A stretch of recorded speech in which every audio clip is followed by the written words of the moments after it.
They whitened their faces with poison and called it beauty. The truth behind that choice is far more unsettling than the portraits ever revealed.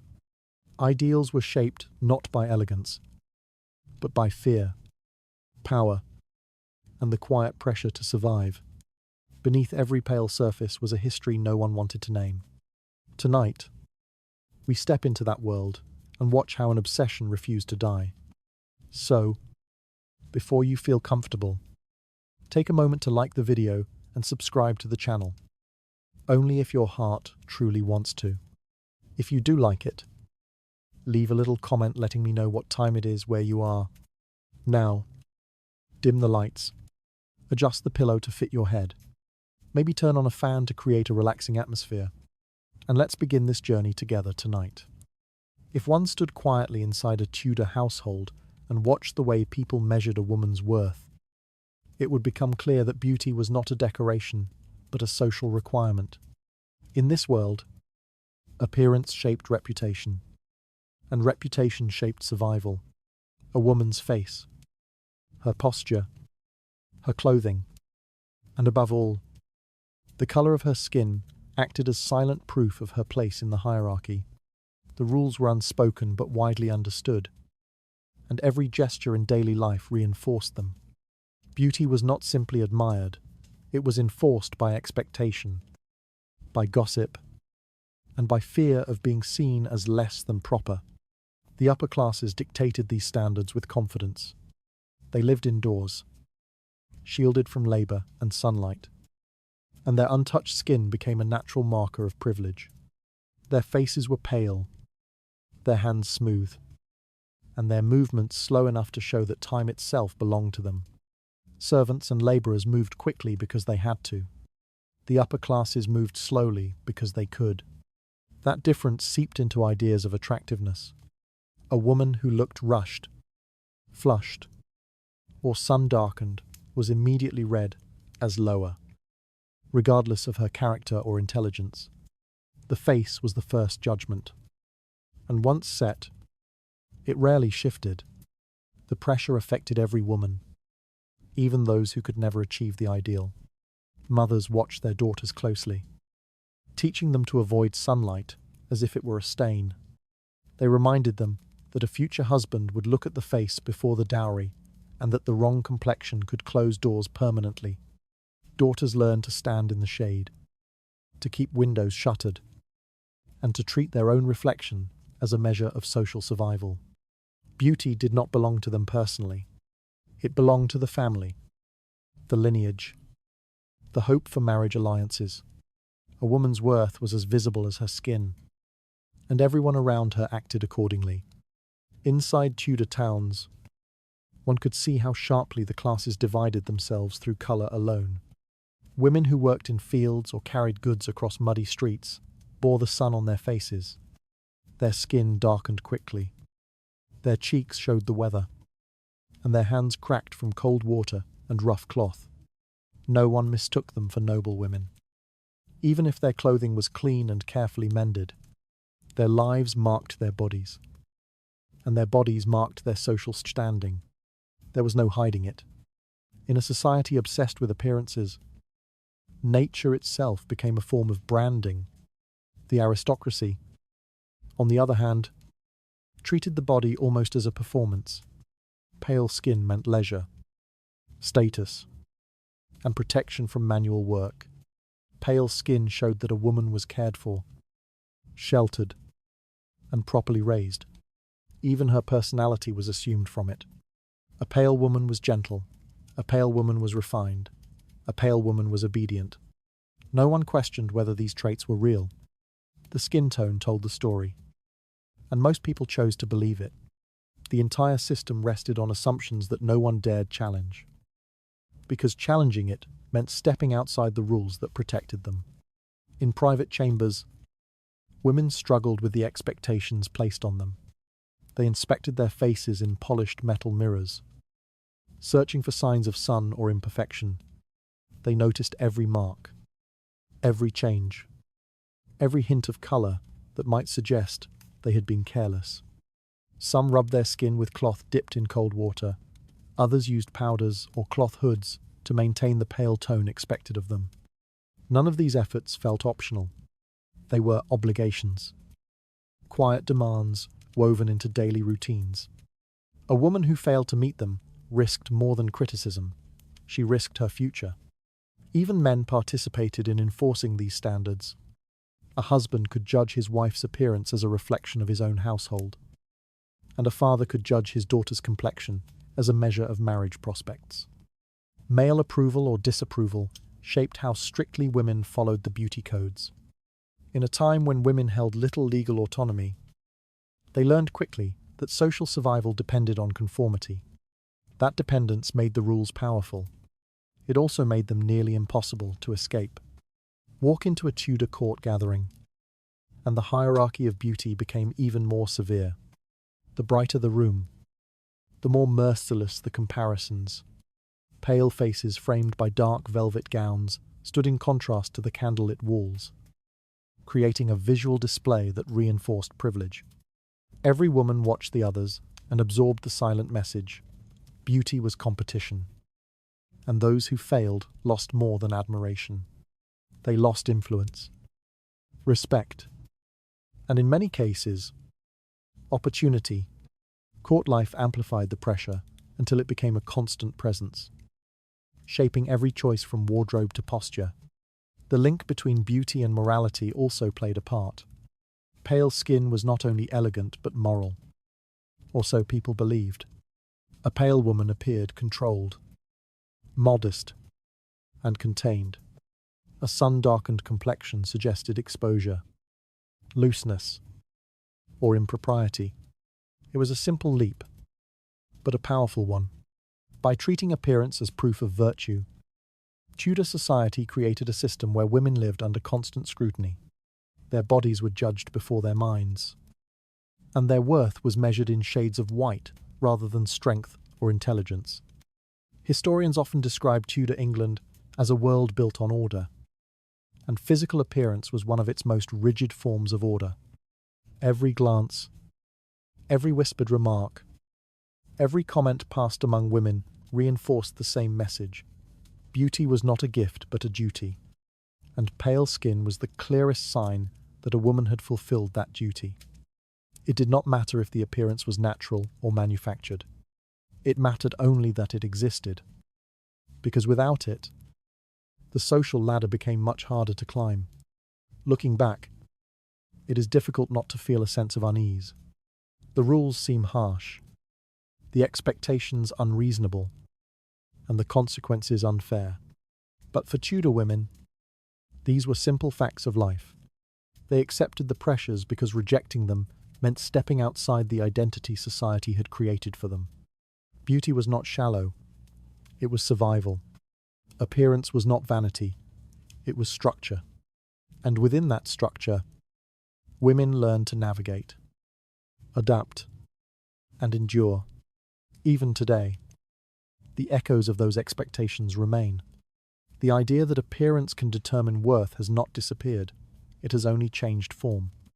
But understanding where these beliefs began helps reveal how deeply they were woven into culture and how strongly they shaped the daily lives of the women who lived under them. Their struggle was quiet, constant, and often invisible, but it defined an entire era of femininity. Women lived under a system where appearance shaped every judgment they received. That system grew stronger as the expectations around complexion became more rigid, and somewhere within those expectations, a single feature rose to dominate everything that came after. The idea that pale skin marked superiority was not spoken aloud. Yet it sat beneath every interaction in Tudor society like a quiet, rigid law. People did not need to explain it. They recognized it instantly, the same way they recognized wealth, hunger, or exhaustion. A woman's complexion acted as a visible summary of her life, her duties, and her position. The sun burned into the faces of the poor because their survival depended on labor. The sun avoided the faces of the wealthy because their survival depended on being seen as untouched. That contrast created a divide so clear that even a child could understand it without being taught. In the marketplaces, The difference appeared before a word was spoken. Women who sold bread, carried bundles of wood, or scrubbed pots for a living had skin marked by the outdoors. Their cheeks darkened during summer. Their forearms showed lines from rolled sleeves. And the wind carved itself into their features without permission. They lived in constant motion, and their bodies bore the evidence. No powder or cloth could hide it for long.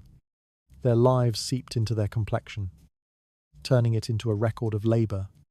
People judged them by that record before knowing anything else. Meanwhile, noble women lived inside stone walls, protected by heavy tapestries, deep rooms, and the presence of attendants who performed every task they never had to touch. Their skin remained pale because nothing challenged it. They stepped outdoors only when conditions were favourable, and mostly during late hours when sunlight was thin. They sat near windows filtered by fabric, walked under covered galleries, and travelled in enclosed litters. Their lives allowed them to stay untouched, and this untouched quality became a symbol of superiority. It suggested that the world existed to serve them, not the other way around. This difference was not accidental. Tudor society tied physical exposure to social exposure. The more a person's body showed signs of work, the more firmly that person belonged to the lower ranks. Pale skin did not simply mean protection from the sun, it meant protection from necessity. It meant that one's time did not belong to the fields, the marketplace, or the workshops. A woman who stayed pale demonstrated that she lived far from hardship. And this became a kind of currency. Her complexion spoke before she did, and it spoke with authority. Even within households, the divide persisted. Servants rose before dawn, moved quickly between rooms, lit fires, chopped herbs, cleaned floors, and prepared meals. They passed through cold courtyards and carried buckets from wells. Every hour pushed them closer to the sun or wind. Their work made the household function, but it also marked them in ways that could not be undone. Meanwhile, the mistress of the house remained inside, moving slowly through rooms designed for comfort. She had time to sit, to be dressed, to rest her hands in her lap. That time itself made her pale. Her pallor showed that she belonged to command rather than service. One could observe the same pattern in villages. Women who washed clothes in streams had strong arms and darkened skin from bending in the daylight. Women who cooked for large households sweated before hot fires, their faces reddened and worn, and above them stood the lady of the manor, whose face remained calm, smooth, and fair. She did not press cloth against stones or carry baskets dripping with water. Her life drifted away from manual tasks, and as a result, her appearance signalled quiet power. She did not need to prove her standing. Her complexion did it for her. What made this system even more rigid was the belief that pale skin naturally belonged to those who deserved respect. People saw fairness as more than an indicator of privilege. They saw it as a sign of inherent quality. A pale woman was assumed to have delicate manners, refined behaviour, and pure intentions. A darker-skinned woman was assumed to be coarse, loud, or morally suspect. These judgments came quickly and stuck tightly. The body became evidence, even when it had nothing to do with character, truth, or choice. This expectation pushed many women to extremes. They avoided sunlight as if it carried danger. They stayed indoors during festivals, covered their faces while travelling, and sat away from open windows. Some wrapped themselves in layers of cloth even during the heat, simply to ensure that no trace of labour touched their skin. Their caution was constant. A single afternoon in the sun could alter how others viewed them, making their complexion appear less controlled, less refined, less worthy. Beauty was not just an aesthetic value, it was a protective shield. Even men enforced this hierarchy. Husbands preferred wives whose appearance reflected leisure, not effort. Employers favoured servants whose darkness signalled obedience rather than ambition. Clergy preached modesty that aligned with paleness, reinforcing a quiet moral order built around complexion. The expectations seeped into marriage contracts, inheritance strategies, and domestic relationships. The paler the woman, the more fitting she appeared for positions where reputation mattered. Her skin became part of her family's social capital.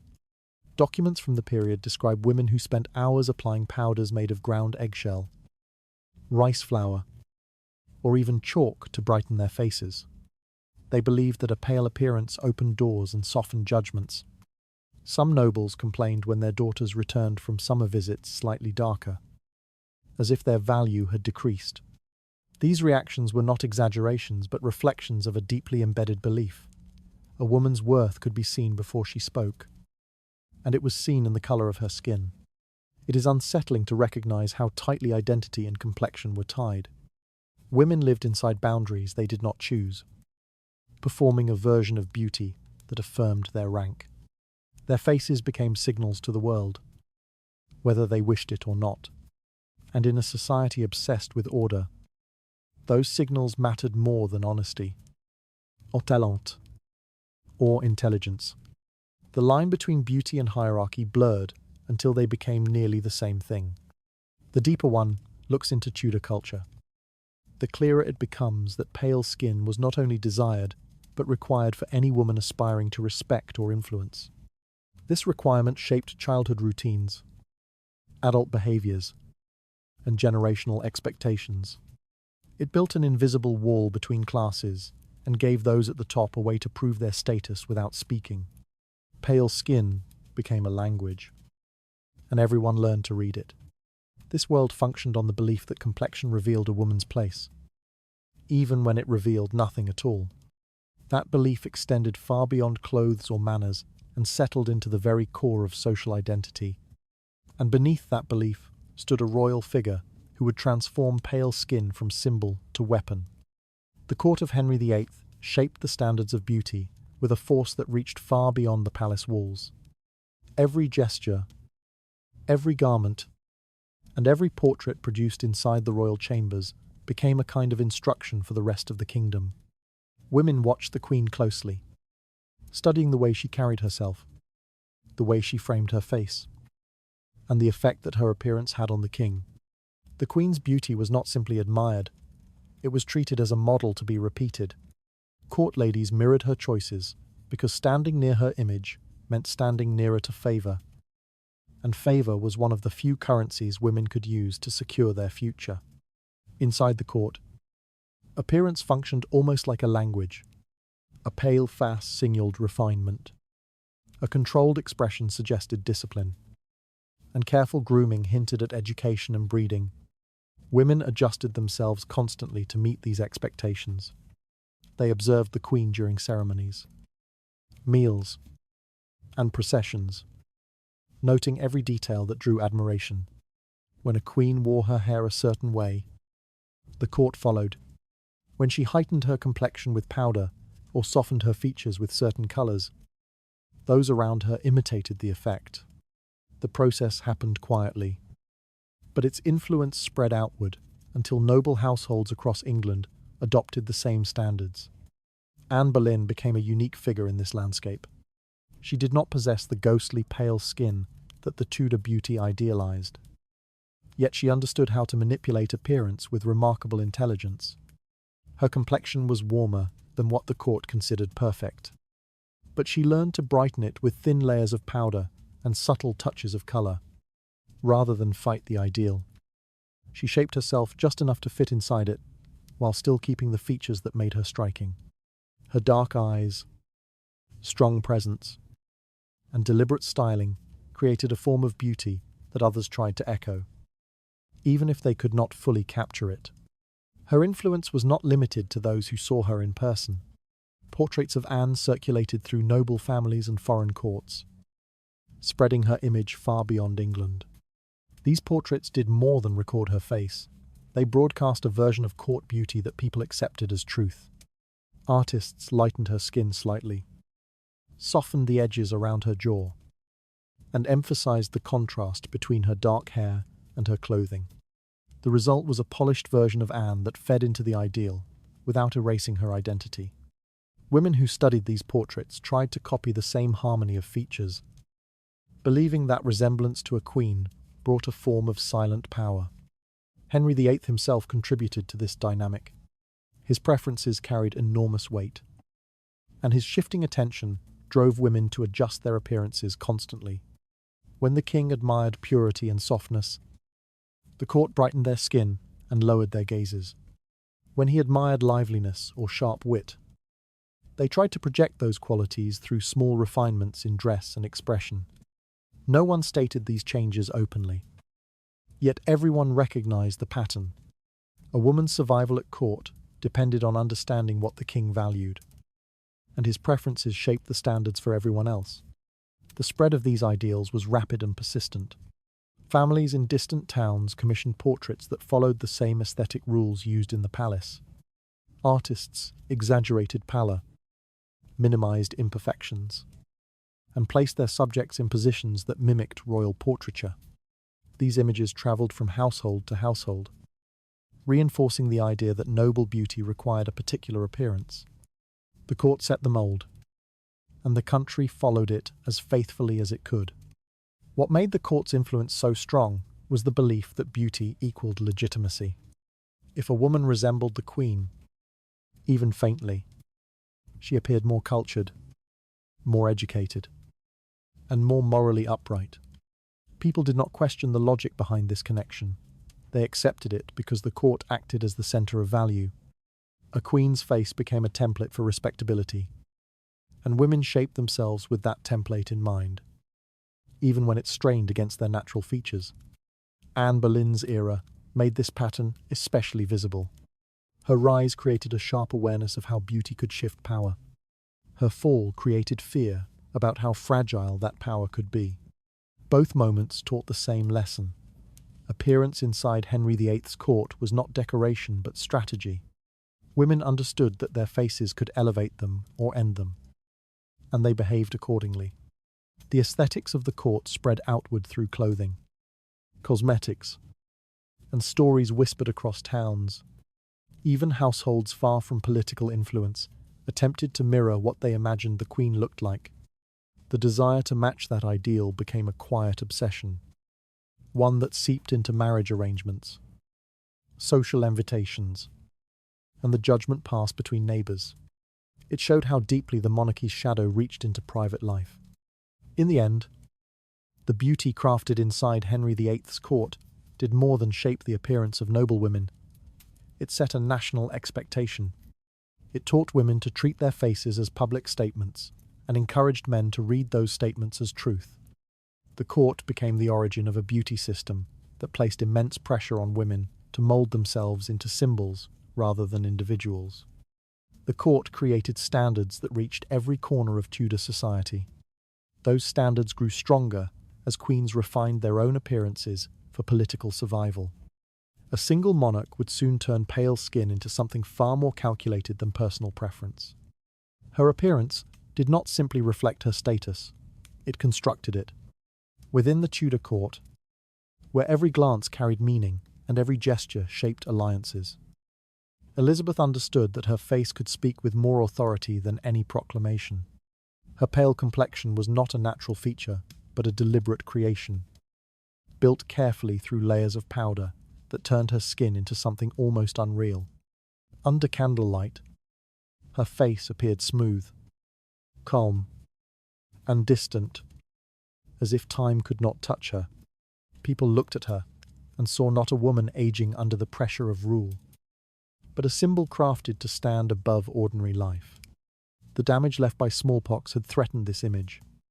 The illness carved itself into her skin years earlier, leaving marks that could have altered the way her court perceived her. In an era that judged women by perfection and punished them for flaws beyond their control, such scars might have been disastrous. But Elizabeth refused to let that happen. She concealed the unevenness beneath layers of Venetian ceruse until the scars became invisible, replaced by the cold, the smooth surface she wanted the world to see. Her face became a polished mask that hid vulnerability. And the court accepted that mask as truth. This pale surface also separated her from the dangers and expectations placed upon other women. It gave her an air of untouchability. Her whiteness did not resemble the fragile, powdered faces of young noblewomen.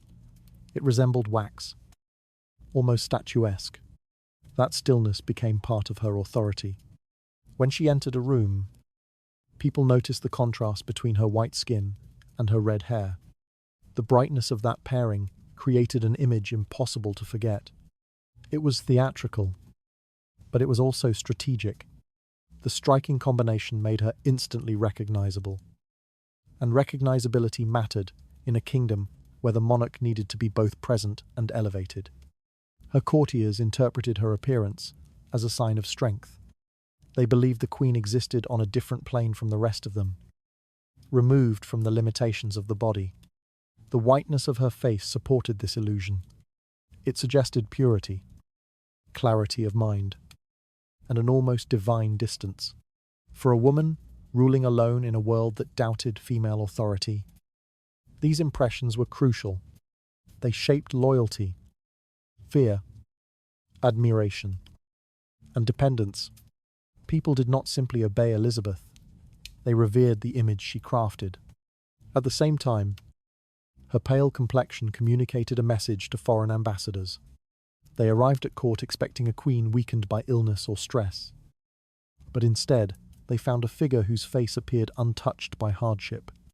The contrast between expectation and reality granted her an advantage.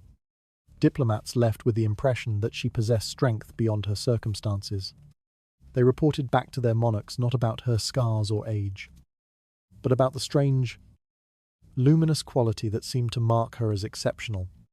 Her appearance directed political narratives as effectively as treaties or speeches. Elizabeth knew the power of portraits. 2. She controlled how she was depicted and rejected any image that failed to match the ideal she worked so carefully to maintain. Painters softened her features, brightened her complexion, and highlighted the dramatic red of her hair. These portraits travelled across Europe, sending a message to foreign courts that England was ruled by a monarch of rare and almost mythical presence. The pale face became part of the nation's identity, a visual emblem of stability and strength. Her decision to maintain this look was not vanity but strategy. She used whiteness as armor. In a world where women were expected to marry, bear children, and share power, Elizabeth crafted a face that suggested she belonged only to her country. The absence of natural colour reinforced the idea that she was not ruled by personal desires or domestic roles. Her body became symbolic, and her palace served as a reminder that she had chosen duty over everything else. It was an aesthetic that supported her political decisions. The people around her responded to this aesthetic with a mixture of awe and caution. Some saw her appearance as almost supernatural, the pale glow of a ruler who stood between earth and something greater. Others sensed a distance in her whiteness, as if she maintained a barrier that no ordinary person could cross. This distance worked in her favour. It protected her from the scrutiny that destroyed other queens and allowed her to shape her image without interference. No one questioned her choices, because questioning the queen's appearance felt like questioning her authority. Her whiteness also tied into the idea of the Virgin Queen. A pale face suggested purity, control, and absence of corruption. It strengthened the narrative that Elizabeth stood apart from the passions and weaknesses associated with the flesh. Whether or not she believed in this image personally, she recognized its value. It allowed her to rule without a husband and justified her autonomy in a society that distrusted female independence. Her face became not just a symbol but a political argument. When examining her choices, it becomes clear that pale skin was never merely a beauty ideal. It was an instrument she used to secure her position, shape perceptions, and influence the court that surrounded her. Her appearance carried the weight of intention. Every powder, every brushstroke on a portrait, every controlled gesture fed into a larger strategy. She understood that power often depended on what people believed. and she made them believe in the image she created. Her pale complexion shaped how England saw its ruler, transforming imperfection into strength and turning appearance into authority. That image influenced every woman who stood below her, guiding how they measured themselves against the royal standard. From that influence grew a deeper cultural obsession with purity, fragility, and the meaning carried within a white face. Purity became a powerful lens through which Tudor society viewed a woman's face, turning pale skin into a kind of moral emblem. People believed that a complexion untouched by the sun reflected a life untouched by impropriety. A bright, white surface suggested restraint, obedience, and careful behavior, while even a slight darkness raised questions about a woman's habits and virtues. These assumptions shaped daily interactions, forming a quiet system of judgment that followed women from childhood until marriage and beyond. A face was never just a face. It was an argument about character. Girls were taught early to protect their complexion as though it were a fragile possession. They learned to sit away from doorways where sunlight entered and to walk shaded paths when moving between buildings. Families insisted that proper daughters must not show signs of weather or work. A flushed cheek or darkened arm could shift how neighbours viewed them, making conversations more cautious and invitations less frequent. The control of sunlight became part of a girl's upbringing, not for aesthetic pleasure, but for social protection.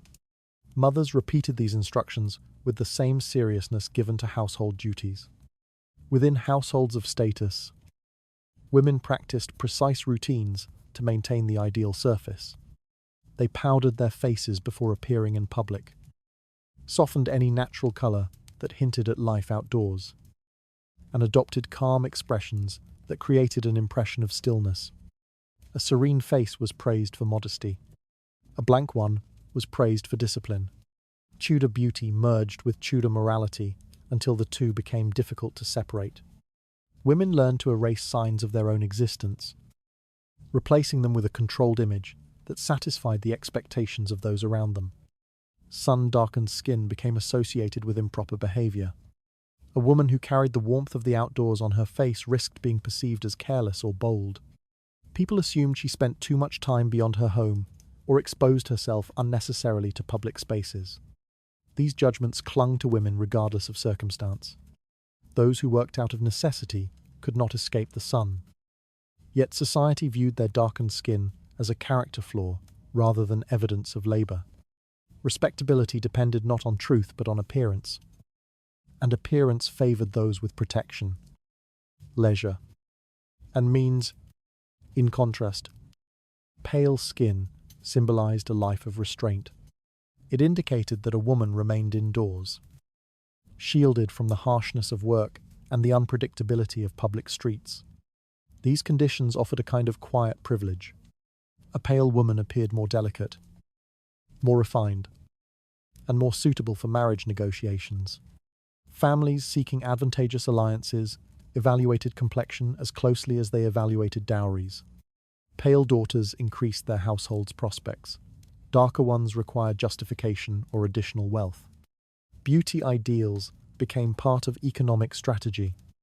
The ideal of statue-like purity intensified this pressure. Women sought to imitate the smooth, unblemished surfaces found in religious art and carved effigies. Powder dulled their features until they resembled figures frozen in stone. A natural flush was seen as uncontrolled, while a motionless whiteness was seen as virtuous. This aesthetic encouraged women to suppress their individuality, reducing expressions to faint suggestions of emotion. Being admired meant being still, and being still meant being acceptable. Even inside their own homes, women felt watched. Servants observed their routines. Siblings compared their faces, and neighbours commented on any shift in appearance. A woman's complexion became a public matter, regardless of her wishes. She learned to anticipate the judgments of others before they were spoken. Her movements grew careful, her time outdoors limited, and her behaviour shaped by the fear of being misunderstood through the surface of her skin. What made these expectations particularly harsh was their permanence. Women could not declare their innocence or explain their circumstances in ways that outweighed what others saw. Pale skin was treated as truth. Dark skin was treated as evidence. And within this rigid framework, many women lived with quiet anxiety, aware that their value in the eyes of society could be altered by weather, illness, or a single afternoon spent in the wrong place at the wrong time. The pursuit of purity narrowed the boundaries of a woman's life. Her face became a site of constant maintenance, her choices restricted by the need to remain acceptable. She learned that the world judged her before she spoke, and that reputation settled on her complexion long before anyone met her. This silent pressure shaped her identity more than instruction or law, turning beauty ideals into daily obligations. Purity shaped how Tudor women were seen, binding appearance to character in ways that controlled their movements and their futures. Those expectations grew heavier as religious imagery deepened the meaning of a pale face. Within that imagery, women found both guidance and limitation, woven tightly into the symbols that defined holy womanhood. Religious imagery shaped the way Tudor society imagined ideal womanhood, and pale skin became one of its most enduring symbols. In churches across the kingdom, paintings and carved figures presented the Virgin Mary and other holy women with faces that seemed untouched by time or hardship. Their skin appeared smooth, bright, and nearly luminous, as if purity itself could be seen on the surface. These images were not simply decoration, they served as moral instruction. People absorbed them quietly, learning to associate whiteness with virtue long before they formed their own judgments about the women around them. Women noticed these details early in their lives. They knelt in chapels and stared at altarpieces where divine figures looked serene, distant, and impossibly pale. The whiteness of those faces appeared to separate the holy from the earthly, suggesting that colour belonged to ordinary life, while purity belonged to something higher. As girls grew older, they learned that their own value was tied to how closely they resembled these figures. A pale complexion implied humility and devotion, while darker tones hinted at worldliness. The connection felt natural because it had been presented to them since childhood. This influence shaped how women chose to present themselves. Many adopted a stillness in their expressions that mimicked the carved faces of saints. They avoided bright colours on their cheeks or lips, fearing that such signs of vitality might suggest excess emotion or lack of discipline. Beauty became intertwined with restraint. A woman was expected to appear calm, modest, and controlled, and a pale complexion strengthened that impression. Her surface colour functioned as a silent pledge of moral behaviour, even if no one said it outright. At home, families reinforced these expectations. Mothers reminded their daughters to preserve their complexion, not only for social standing, but for moral reputation. A pale face suggested a quiet spirit, one that aligned with religious ideals of obedience. A darker face raised questions, especially in communities where religious teachings blended with daily gossip. People judged what they saw before they judged what they heard. A woman's skin carried, meaning she could not escape. Iconography also influenced court culture. Noble women, who spent more time studying imported books and artwork, absorbed even stronger impressions of holy femininity. They saw paintings where divine women appeared gentle, expressionless, and bathed in soft light. These images guided how they dressed, how they styled their hair, and how they arranged themselves during ceremonies.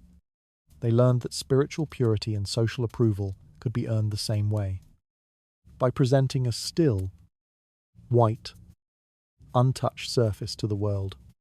This expectation placed pressure on women without offering them clarity. Purity became something they were expected to represent through appearance rather than through character. A woman whose skin was pale enough enjoyed unspoken approval, even if people knew nothing about her actions.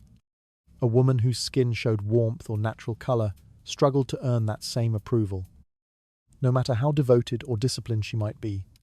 The separation between image and truth widened, Yet society continued to judge the image. The church's influence extended beyond beauty to behavior. Women who maintained pale skin were encouraged to speak softly, move slowly, and show modesty in every setting. Their outward restraint made them appear more aligned with religious expectations.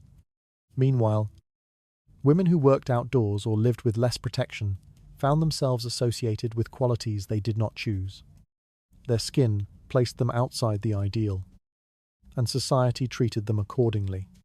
Religious imagery created a hierarchy that blended spirituality with appearance, turning skin tone into a measure of worth. In public spaces, this hierarchy manifested through subtle interactions. A pale woman received more respectful greetings, more invitations, and more opportunities. People trusted her more readily, believing her surface reflected her soul. A darker woman often faced doubt or suspicion.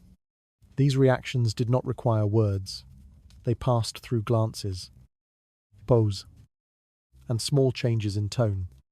Everyone understood them because religious symbols had made the rules clear long before anyone questioned them. Portrait artists strengthened these associations.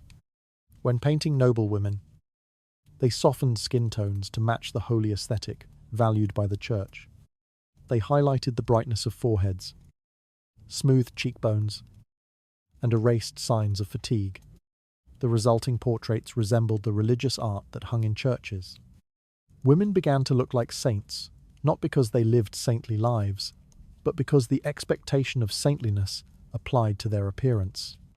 The public viewed these portraits and absorbed their message. A good woman must look pure.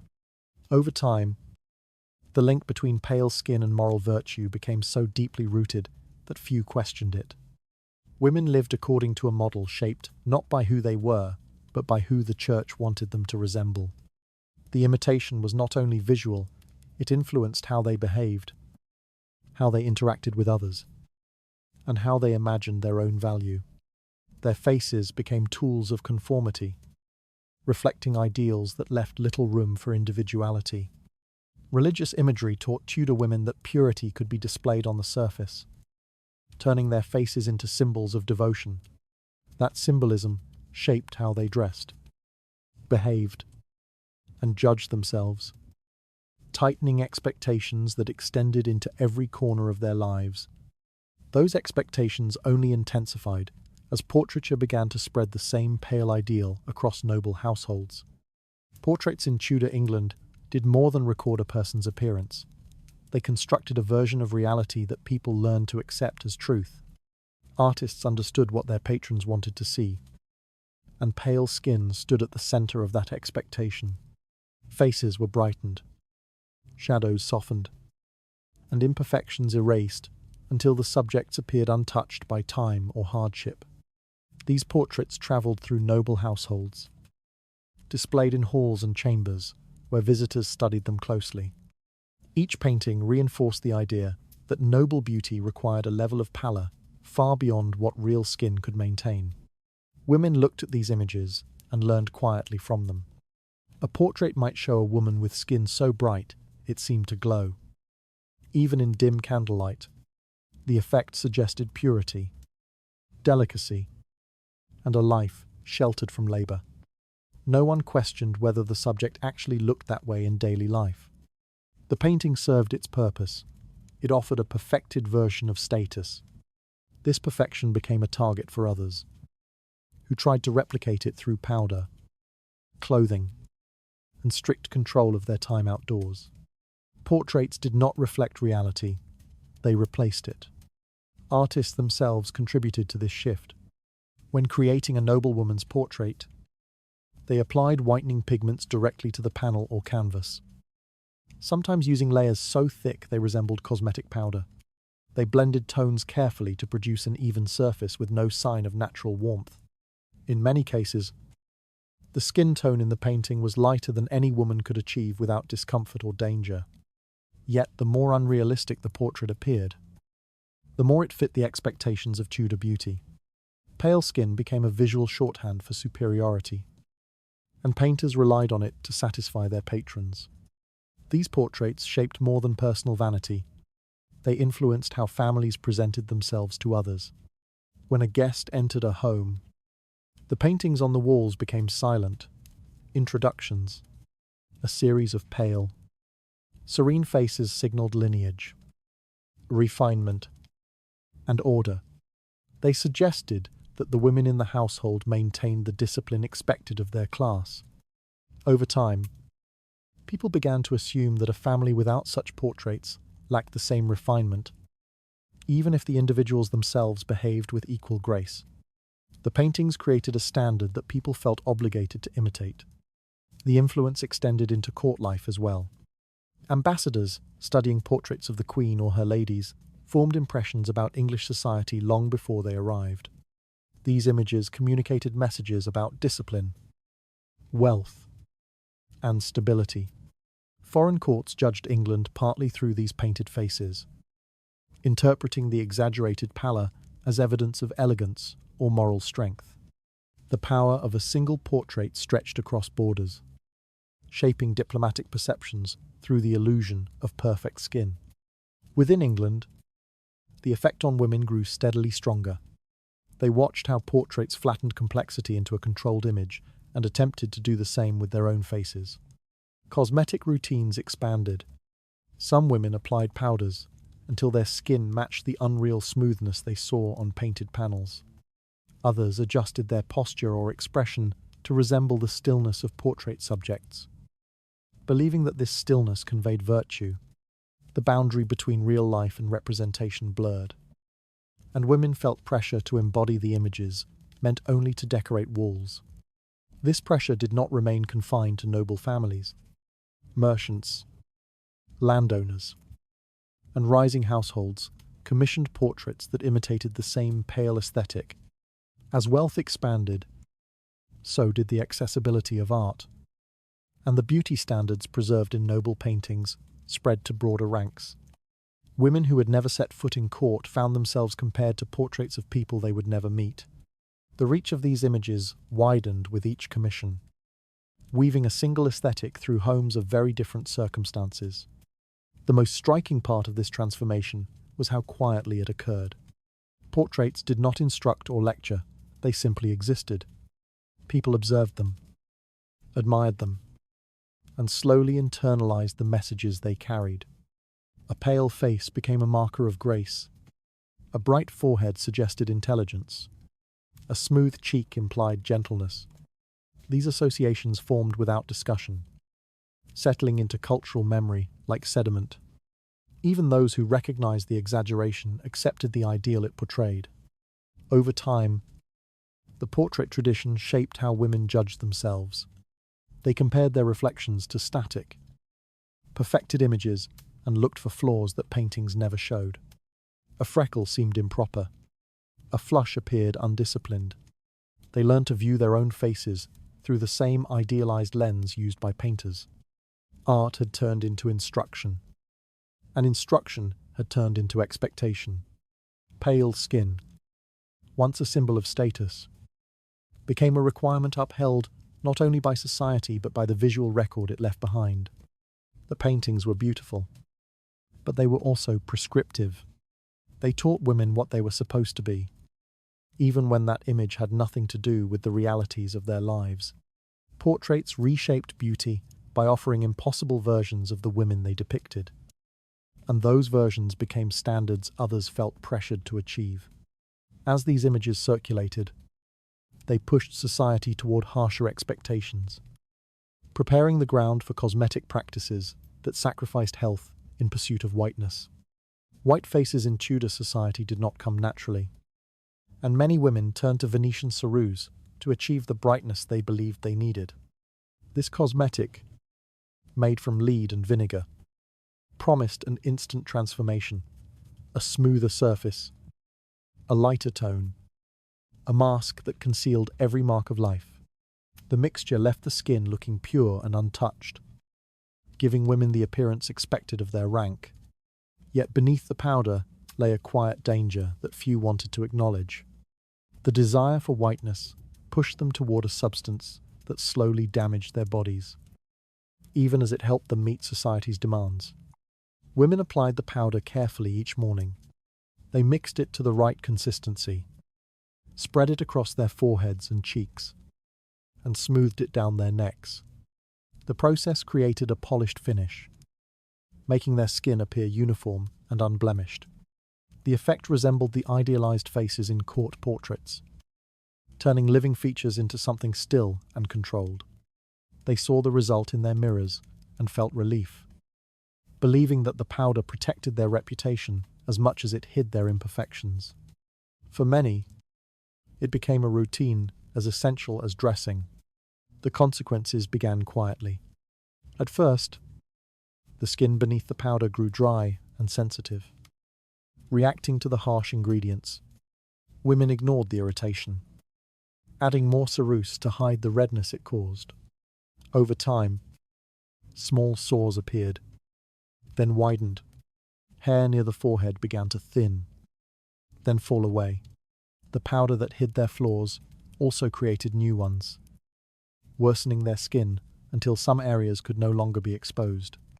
Yet instead of abandoning the product, women used thicker layers to mask the damage, building a cycle that fed on itself.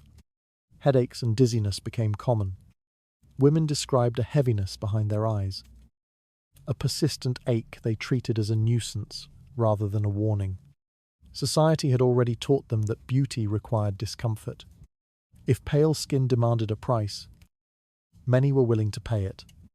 They could not risk showing the natural tone beneath the powder, fearing how others would interpret it. The symptoms became part of life, woven into the same routines that maintained their appearance. No one spoke about the risks openly, and even those who suspected the cause remained silent. The allure of instant transformation made ceruse difficult to resist. A woman could cover years of sun, scars, or uneven texture in a single application. The powder created an illusion powerful enough to override caution. Women saw how others responded to the whiteness it produced, how they received admiration, respect, and acceptance, and they chose the powder again each day. Appearance shaped social standing, and ceruse offered the fastest path to meeting expectations. The danger felt remote compared to the immediate reward of fitting into the world around them. The product spread through noble households quickly. Servants learned how to prepare it, ensuring the mixture reached the smoothness their mistresses demanded. Some households kept specific bowls and brushes just for applying ceruse, treating the process as a delicate ritual. Women who visited court for the first time returned home with stories of pale faces and polished looks, and soon families across England tried to replicate the same effect. Even those with limited means sought cheaper versions, unaware that the dangers remained regardless of quality. Men contributed to this trend by praising the whiteness they saw. Many admired the polished look without understanding the labor behind it. Their approval reinforced the belief that ceruse was necessary, not optional. A woman who abandoned the powder risked appearing careless or less refined. Social pressure held her in place, making it difficult to step away from the product even when she recognized its harm. Beauty had become a demand rather than a choice. The powder's persistence shows how deeply society valued pale skin. Women endured pain, illness, and long-term damage simply to maintain an image expected of them. Their faces grew weaker beneath the layers, yet their commitment stayed strong. Venetian ceruse did not just alter their appearance, it altered their lives, shaping routines, decisions, and self-perception. They lived behind a mask because the world rewarded the mask more than the face beneath it. Looking back, the use of ceruse reveals a quiet desperation. Women wanted acceptance, stability, and the security that beauty could offer in a society that limited their power. The powder provided those things, even if only temporarily. It created a surface that others approved of and a protection against the harsh judgments that shaped their futures. They sacrificed health for acceptance because acceptance felt like survival. Cyrus offered women the whiteness society demanded, even as it eroded their skin and strength beneath the surface. That tension between appearance and harm grew sharper as beauty standards drifted toward more extreme forms, leading women to embrace looks that seemed closer to stillness than to life. Beauty in Tudor society drifted so far from health that the two began to look like opposing ideas. Women were encouraged to present faces drained of colour, bodies stripped of warmth, and eyes that carried the faint shadows of exhaustion. These features, which suggested fragility or illness, became markers of refinement. A pale, almost translucent complexion signaled distance from labour and separation from the common world. The more delicate a woman appeared, the more people assumed she possessed grace, virtu, and elevated status. Strength held little value. Visible weakness was treated as elegance. Women felt this expectation every morning as they prepared themselves. They examined their reflections with a critical eye, looking for signs of natural colour that might betray vitality. A hint of warmth in the cheeks or fullness in the lips required correction. They applied powders that cooled their skin tone, softened their mouths, and dulled the brightness around their eyes. The goal was to achieve a stillness that suggested control, not animation. Life itself needed to be muted for the sake of appearing refined. This quiet suppression shaped how women understood their own bodies. The ideal grew sharper as Venetian ceruse and other whitening powders became common. These products did not simply lighten the skin, they removed the healthy texture that revealed circulation. A face covered in ceruse appeared faint, thin, and distant, as if the woman behind the mask existed in a state between illness and serenity. Many saw this effect as beautiful precisely because it defied the natural appearance of ordinary life. It created a surface that felt separate from the physical demands of the world. And that separation conveyed privilege. Women embraced the look even when it caused discomfort. Men encouraged this transformation without considering the consequences. They admired the pale, fragile aesthetic and praised women who achieved it most convincingly. These opinions influenced how women evaluated themselves, pushing them toward choices that compromised their well-being. The compliments they received strengthened the belief that beauty required sacrifice. A woman who looked too alive risked appearing common, while one who resembled a fading figure earned approval. Over time, the boundary between aesthetic preference and harmful expectation dissolved completely. As women continued to lighten their skin, other features shifted with it. Lips lost their natural colour, and women applied mixtures that dulled them further.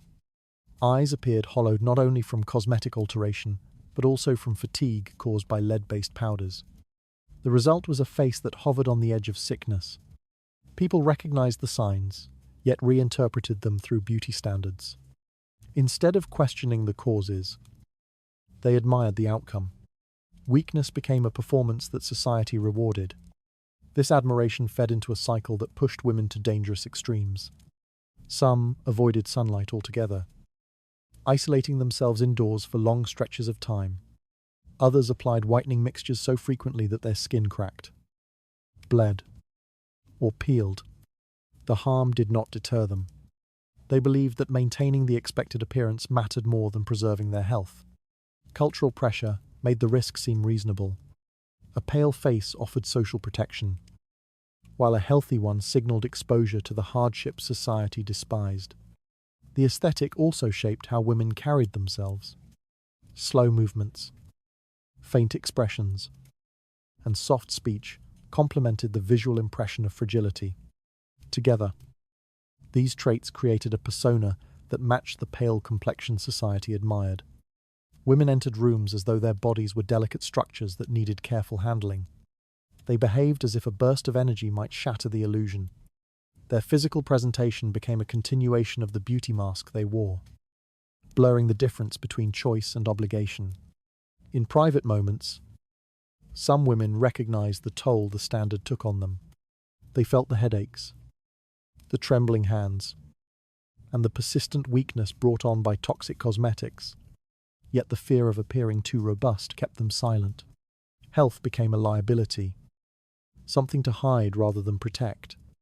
They learned to endure discomfort quietly, because the cost of rejecting the aesthetic felt heavier than the cost of living with its consequences.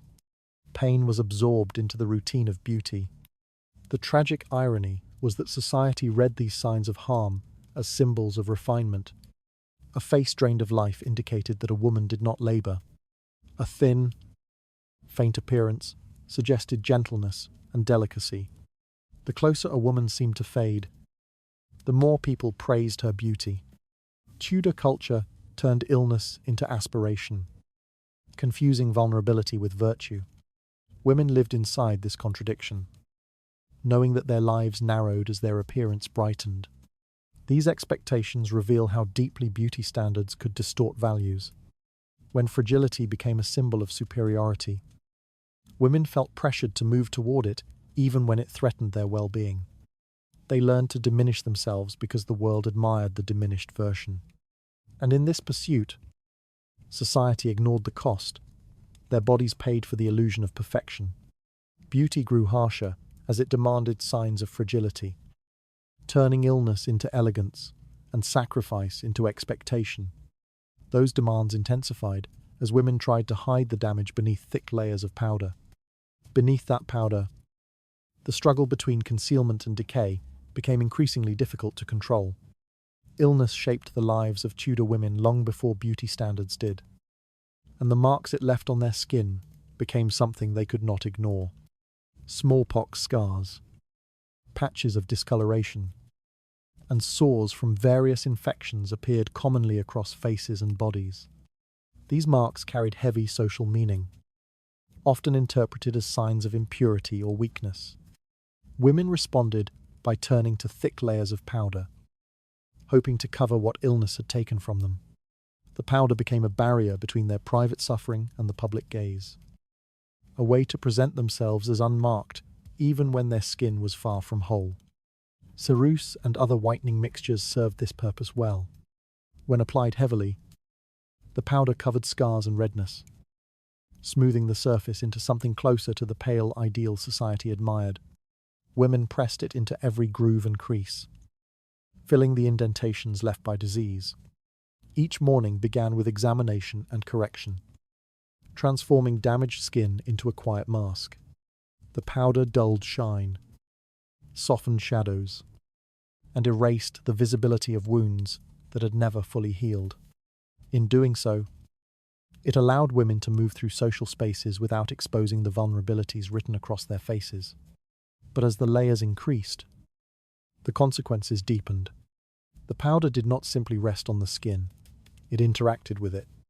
Lead-based mixtures tightened the surface, irritated sensitive areas, and reopened healing scars. Redness intensified under the mask.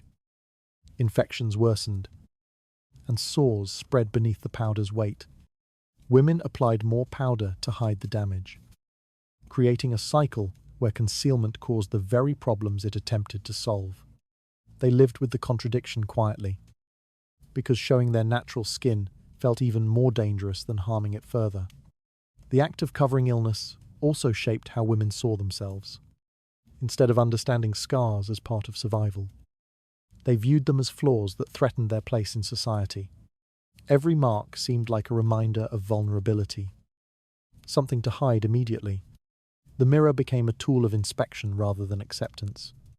Women learned to measure their worth through their ability to hide the truth, not through the resilience that truth represented.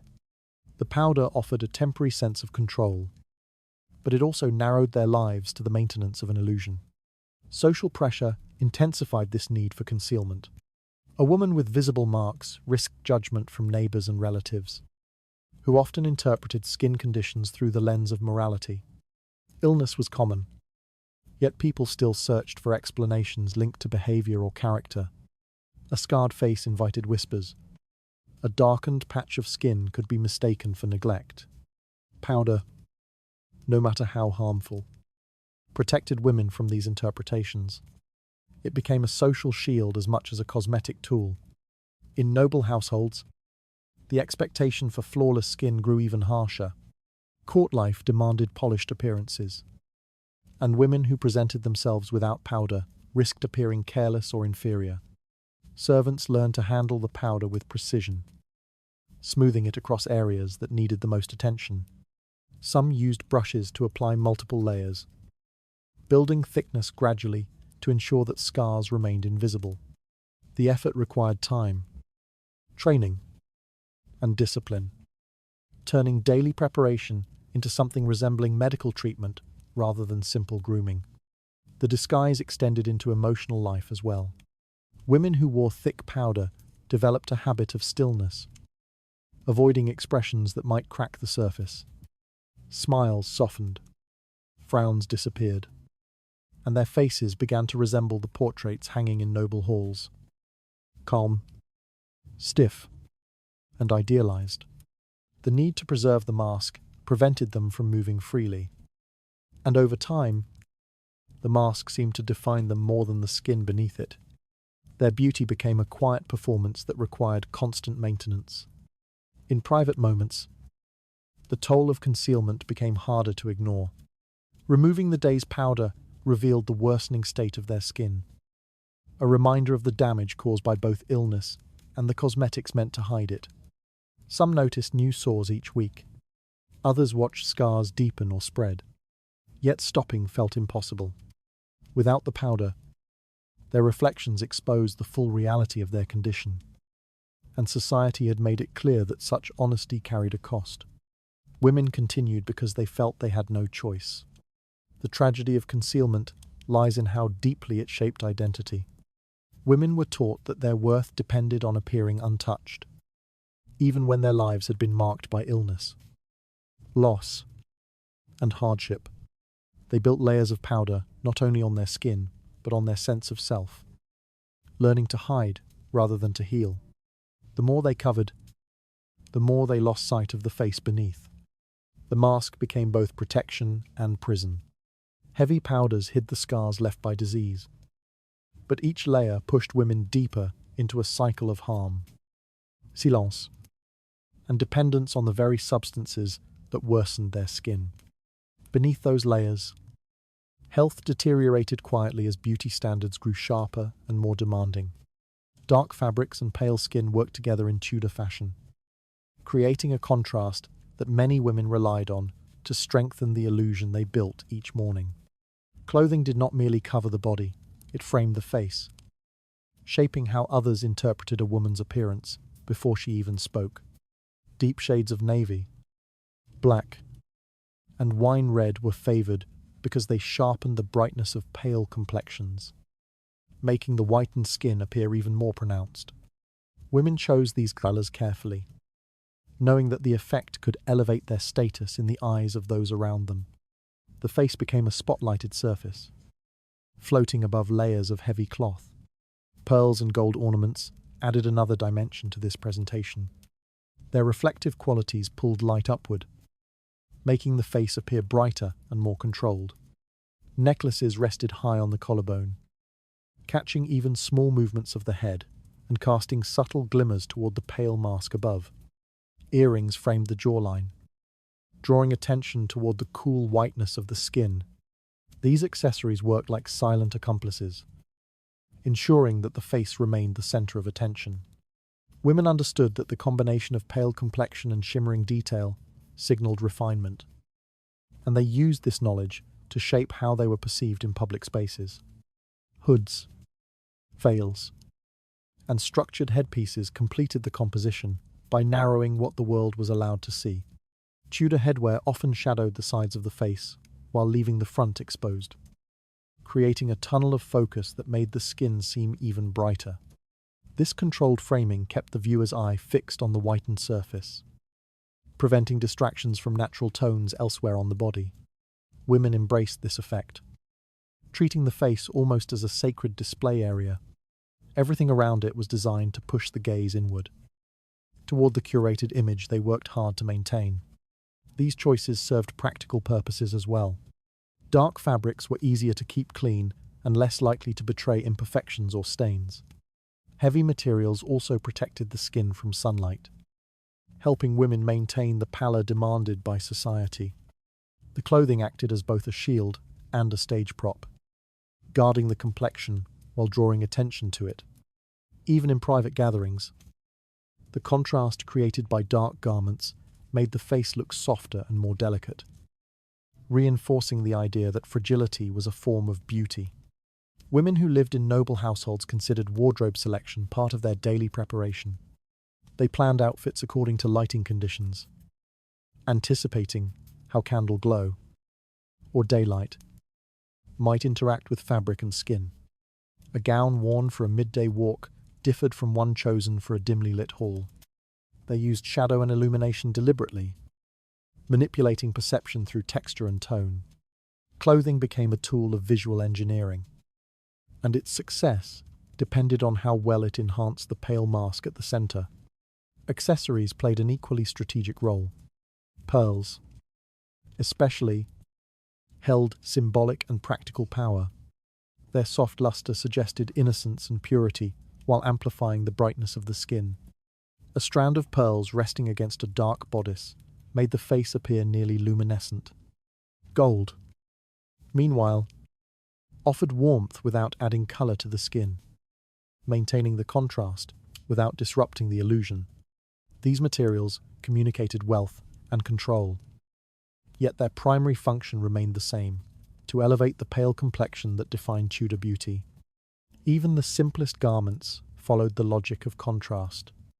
A dark ribbon at the neckline, a velvet panel beneath the chin, or a black sleeve framing a pale wrist, all served to emphasize that the wearer lived apart from labor. These visual cues allowed others to judge a woman's status instantly. Pale skin, framed by deep colors, signaled a life untouched by hardship, and women used clothing to strengthen that impression. Each choice carried meaning, and the meaning shaped social interactions. The mask-like effect of these outfits also influenced behavior. A woman dressed in heavy fabrics and pale powder learned to move carefully, protecting both her appearance and the image she projected. Quick gestures might disrupt the powder. Excessive emotion might disturb the illusion of stillness. Clothing became part of the performance, and the performance shaped daily life. Women adapted their posture, gait, and even their breathing to the expectations of beauty built into their attire. In this way, fashion reinforced the aesthetic ideals society demanded. Clothing and cosmetics worked together to produce the pale, controlled appearance considered essential for women of status. The garments did not merely complement the skin, they transformed it, turning the face into a curated display that spoke more loudly than any words.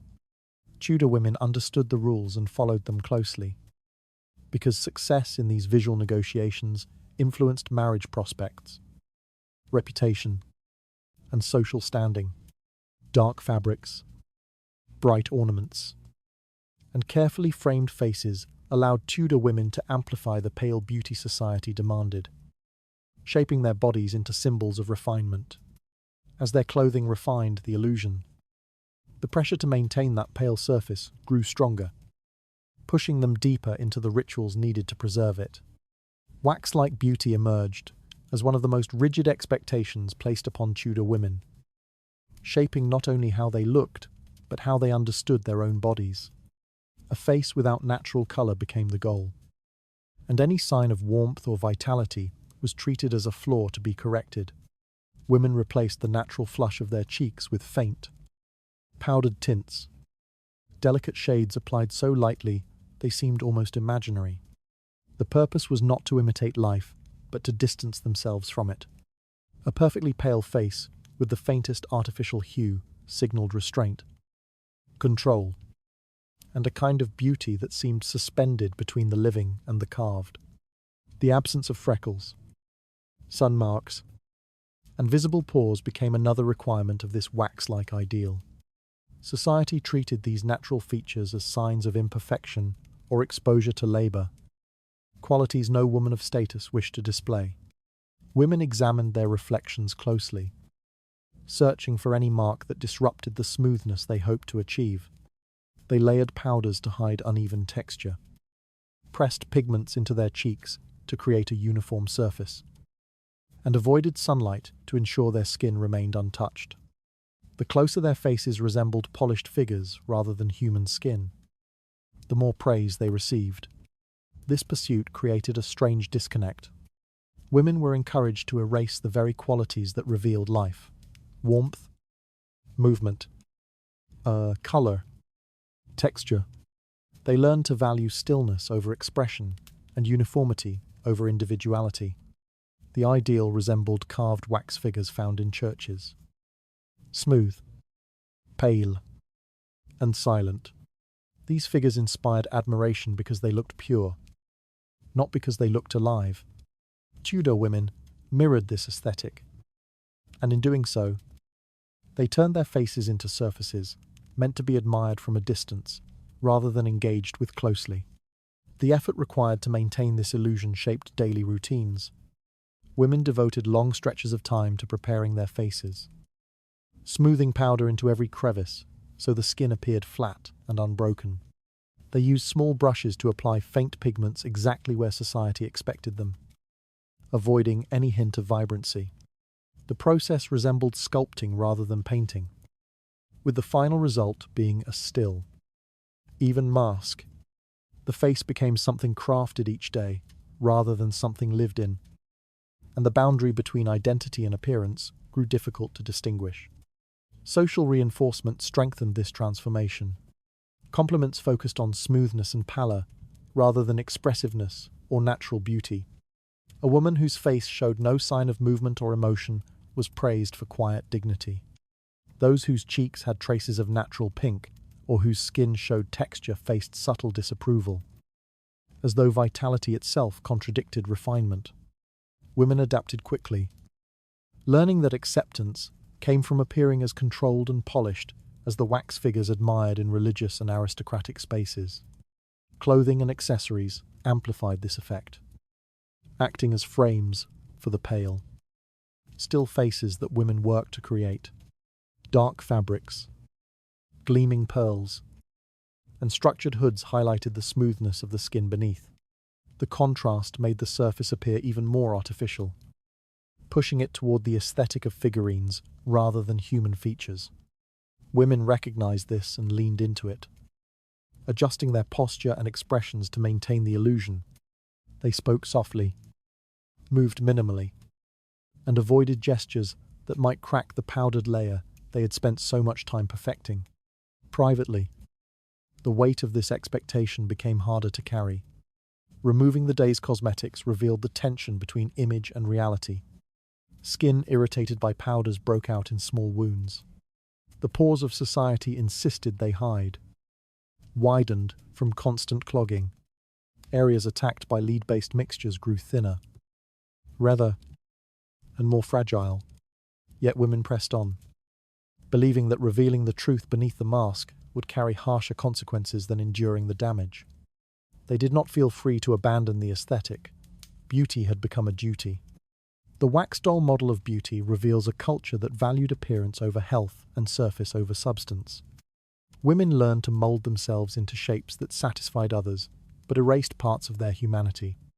Their faces reflected expectations that left little room for emotion, warmth, or individuality. Smoothness became a symbol of moral worth, turning natural features into liabilities and imposing silence on the skin itself.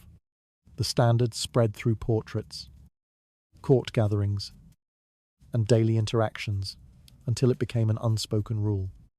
Women adapted because adaptation meant survival in a society that judged them more harshly than it judged men. Their beauty became something constructed, controlled, and maintained at great cost, an illusion they carried on their skin with increasing difficulty.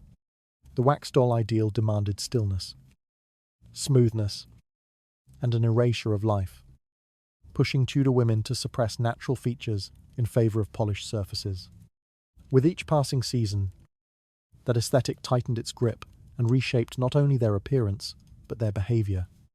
The roles women learned to perform would soon depend on the quiet labor of those who stood behind them. Beauty in Tudor households depended not only on the women who wore the cosmetics, but on the quiet labor of those who prepared them. Servants learned the routines with precision, understanding that a pale and flawless face required skill, patience, and repetition. Their work began before dawn, when they gathered powders, brushes, cloths, and mixtures into neat arrangements. These tools were simple, yet the results demanded expertise. A servant's touch determined whether a layer of ceruse appeared smooth or uneven, whether the skin beneath remained hidden or revealed its flaws. In many cases, the servants understood the process better than the women they served. Training took time. Young attendants observed experienced women apply powder in circular motions, layer by layer, ensuring that the mixture settled evenly across the skin. They learned how much pressure to use, how to blend around delicate areas, and how to avoid the cracking that occurred when the mixture dried too quickly. Servants were also taught how to read the face in front of them, how to identify scars that required extra coverage or areas that needed softening. Their work resembled craft more than routine, shaped by practice and quiet observation. Some households employed individuals who specialized in preparing cosmetics. These women mixed powders in small bowls, combining lead, vinegar, and other pigments to achieve the right consistency. They adjusted formulas according to weather, skin condition, or upcoming events. A mixture for a court gathering differed from one used in daily life, requiring a brighter finish or a thicker texture. These specialists understood the dangers of their ingredients, yet they worked with them daily, aware that mistakes could harm the skin they aimed to beautify. Their role carried equal parts skill and risk. The morning ritual often lasted hours. Women sat before small mirrors while attendants applied layer after layer of powder, smoothing it across the forehead, cheeks, and neck. Brushes moved slowly, repeating the same motions until the surface appeared uniform. Servants dabbed away excess moisture, blended edges around the jawline, and adjusted tones near the eyes. The process demanded silence and focus, creating an atmosphere where time seemed suspended. Each stroke shaped not only the woman's appearance, but her social identity for the day ahead. Attendants also understood the emotional weight carried by these routines. They witnessed the insecurities that noble women rarely voiced, the fear of being judged, the anxiety over imperfections, and the pressure to maintain an illusion that required constant upkeep. Many servants responded with gentleness, offering small reassurances through their steady hands, even when they could not speak openly. The cosmetic ritual became a shared performance, binding women to the people who prepared them in ways that transcended simple labor. The relationship between women and their attendants grew increasingly intimate as the beauty routine expanded. Servants handled delicate areas of the face, smoothed powder across sensitive scars, and washed the mixtures away each night. They saw the damage beneath the layers more clearly than anyone else. They knew which areas were irritated, which sores were new, and which lines deepened because of the chemicals applied daily. This knowledge placed them in a position of quiet understanding, even authority. They carried the responsibility of maintaining an image while witnessing its costs. The labor did not end with the morning ritual.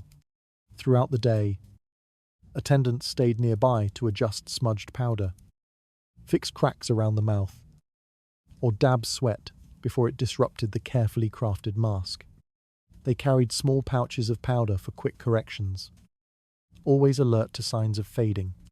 Their presence ensured that the illusion stayed intact, preventing slips that might expose the truth beneath. Without them, the beauty standard would have been impossible to uphold. Evenings required additional work. Removing the layers of powder took time, water, and careful wiping. Servants washed cloth after cloth, revealing the raw skin beneath. They applied soothing mixtures to reduce irritation, though these treatments offered little relief from long-term damage. Women often avoided looking directly into the mirror during this stage, unable to reconcile the reflection with the polished mask they had worn all day. Servants worked quietly, knowing this was the moment when appearance and reality collided most harshly.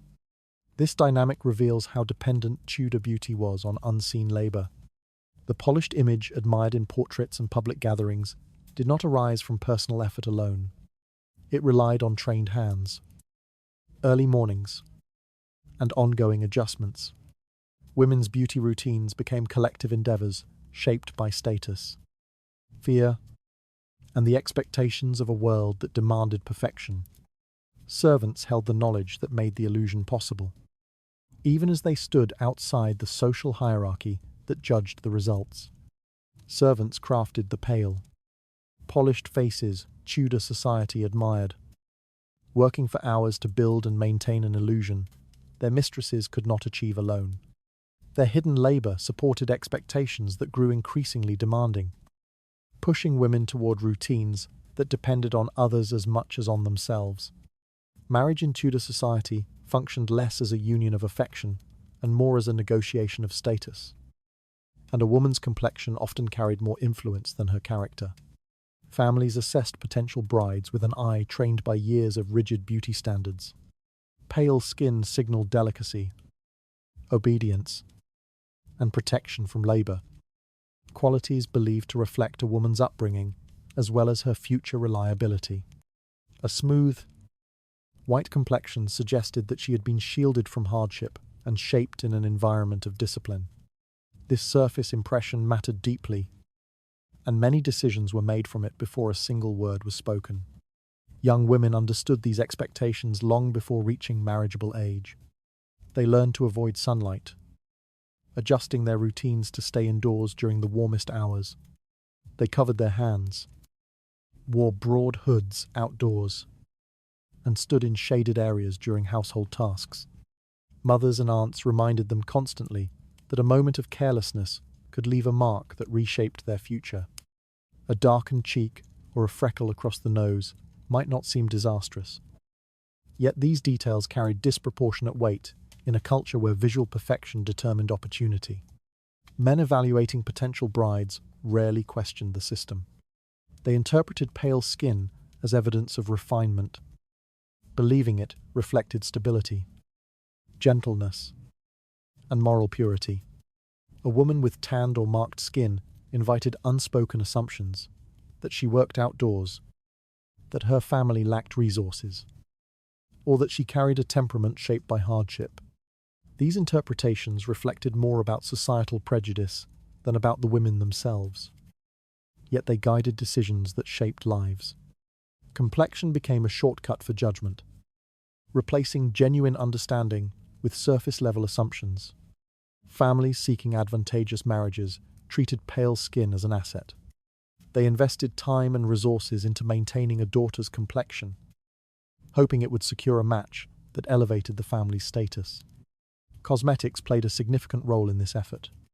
Ceruse, faint pigments, and shading powders helped mask imperfections and brighten the face, creating a carefully curated appearance during arranged meetings. These gatherings often felt like examinations, each woman silently assessed for signs of suitability. The pressure to appear flawless weighed heavily, especially when entire futures depended on something as fragile as the surface of the skin. Women felt this pressure intensely during courtship rituals. They prepared for visits from potential suitors with routines that consumed hours. Servants smoothed powder across their faces, adjusted hoods to frame their features, and arranged jewelry to reflect light upward.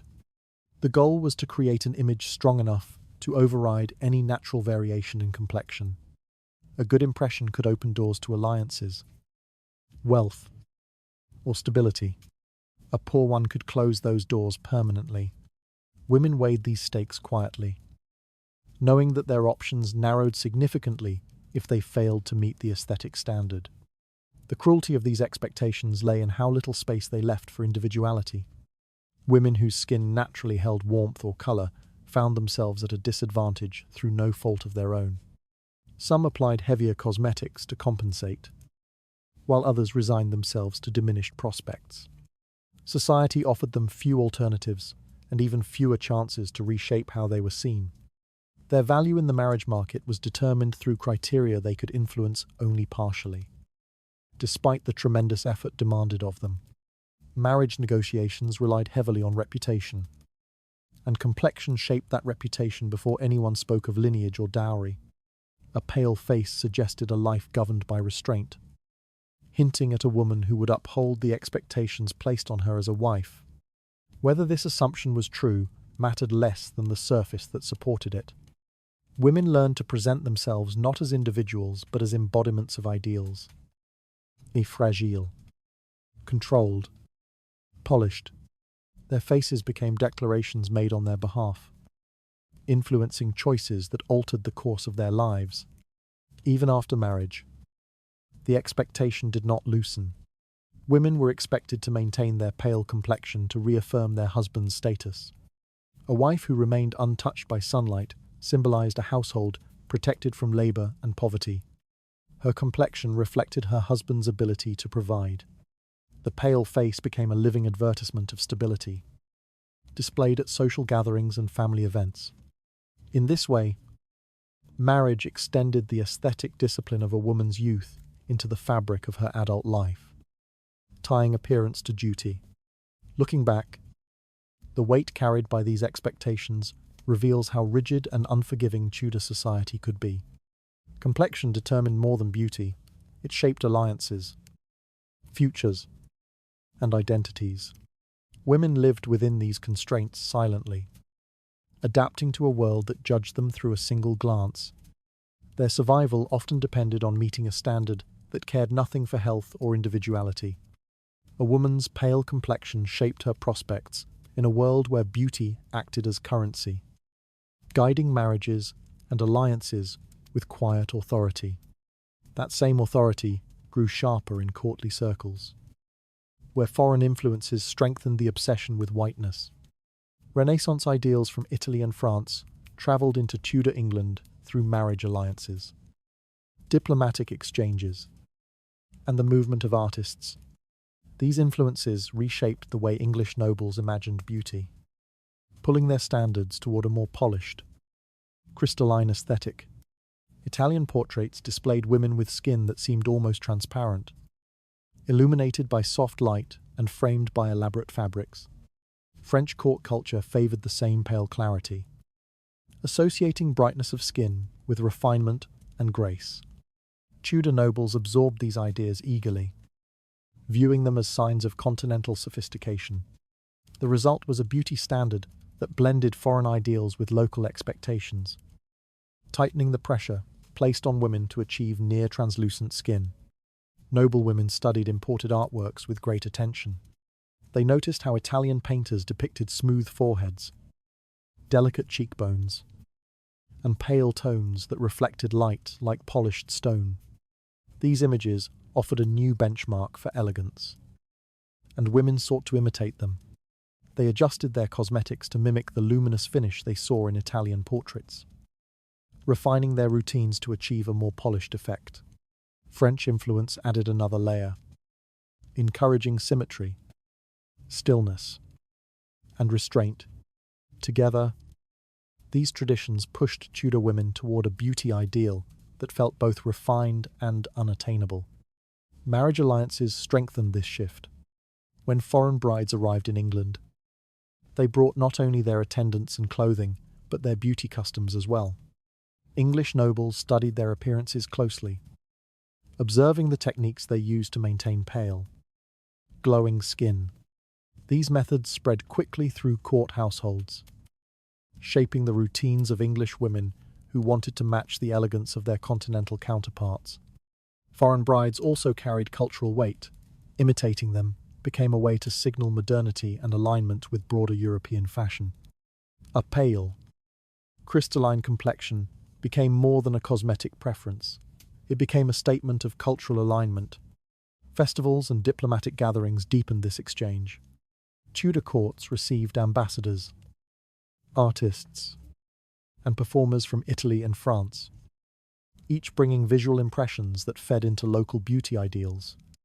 Masks, costumes, and stage performances often emphasized whitened skin, reinforcing the idea that paleness symbolized purity, sophistication, or symbolic transformation. English nobles embraced these aesthetics, incorporating them into their own rituals and appearances. Ceremonial events heightened the importance of a polished, pale face, presenting it as the ideal surface for courtly performance. The influence of foreign portraitists proved especially significant. When Italian or French painters worked in England, they carried with them a mastery of techniques that heightened luminosity. They softened shadows, blended pigments with precision, and elevated the shine on the skin to create a polished look. English patrons admired these results and requested similar effects in their own portraits. Women studied these works and attempted to recreate the appearance in daily life.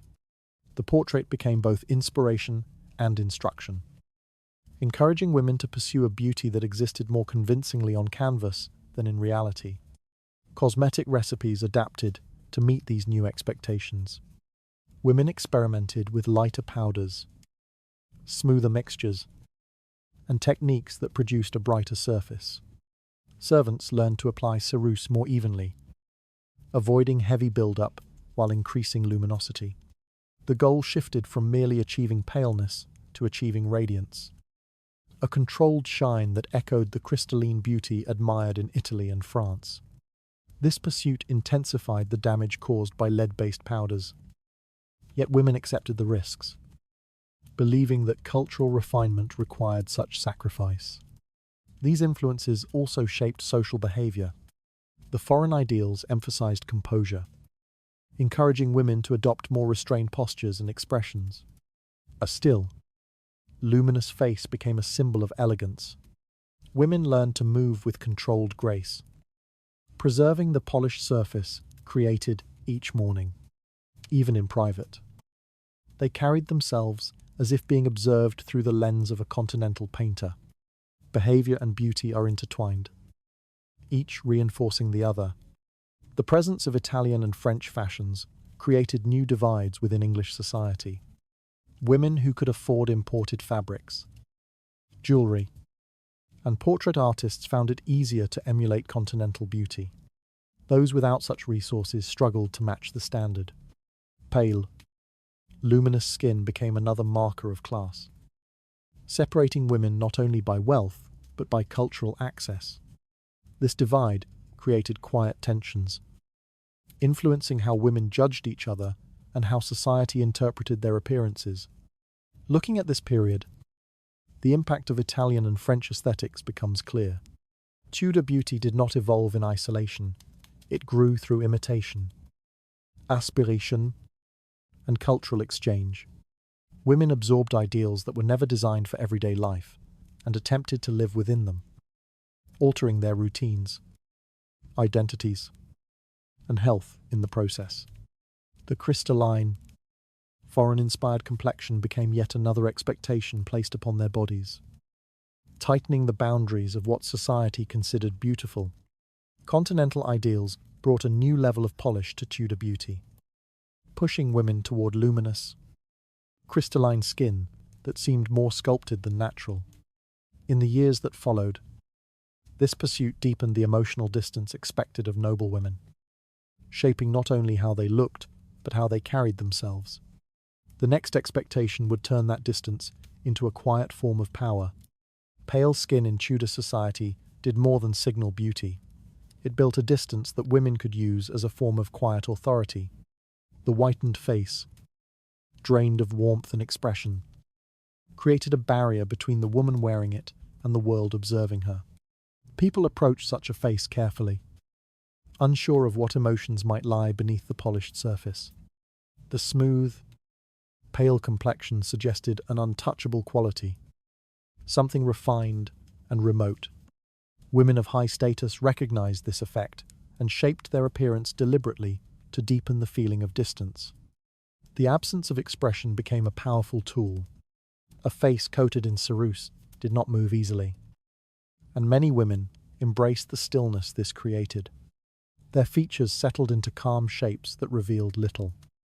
not joy, not anger, not uncertainty. Observers interpreted this restraint as strength. A woman who withheld expression gained an air of mystery, making others cautious in her presence. Pale skin amplified this silence, turning the face into something that looked carved rather than living. The colder the appearance, the more authority it seemed to command. This distance served political and social purposes, especially in noble households. Women navigating court life needed protection from gossip, rivalry, and shifting alliances. A controlled, unreadable face shielded them from scrutiny. People found it difficult to interpret their intentions, which gave them space to move carefully through the unpredictable world of court politics. The pale mask became a defensive structure, soft but hard in meaning. Behind it, women could observe without revealing themselves. The style also influenced how others behaved around them. Servants lowered their voices. Guests avoided overly familiar remarks. And even men of status approached with subtle caution. The combination of whitened skin and still expression created an impression of discipline. It hinted at a person accustomed to control, someone who demanded respect simply by maintaining a certain appearance. Women who mastered this effect found themselves treated with a mixture of reverence and fear, gaining influence without needing to raise their voices. The distance created by the pale aesthetic extended into daily interactions. A woman's pale face framed by dark fabrics looked formal even in ordinary moments. The contrast gave her movements a ceremonial quality, as though she lived in continuous performance. Her presence shaped the atmosphere of the room, quieting conversations or sharpening attention. People adjusted their tone in her presence, becoming more cautious with their words. Her appearance alone guided the behavior of those around her. Many powerful Tudor women embraced this effect intentionally. They understood that beauty norms could be transformed into instruments of authority. The colder and more polished their appearance, the easier it became to project an image of control. They cultivated the impression that they existed slightly above the world, untouched by its chaos. This distance gave them leverage in negotiations, amplified their presence in assemblies, and helped them maintain dignity in a society that offered them limited formal power. The emotional impact of this aesthetic on the women themselves was more complicated. Maintaining distance required constant effort, holding the face still, avoiding gestures that cracked the powder, and controlling reactions that might reveal vulnerability. Some women adapted fully, blending their emotional lives with the cold surface they presented. Their stillness became part of their identity, shaping how they understood themselves. Others experienced a quiet strain, feeling the weight of an image that the world demanded. But their hearts did not always match.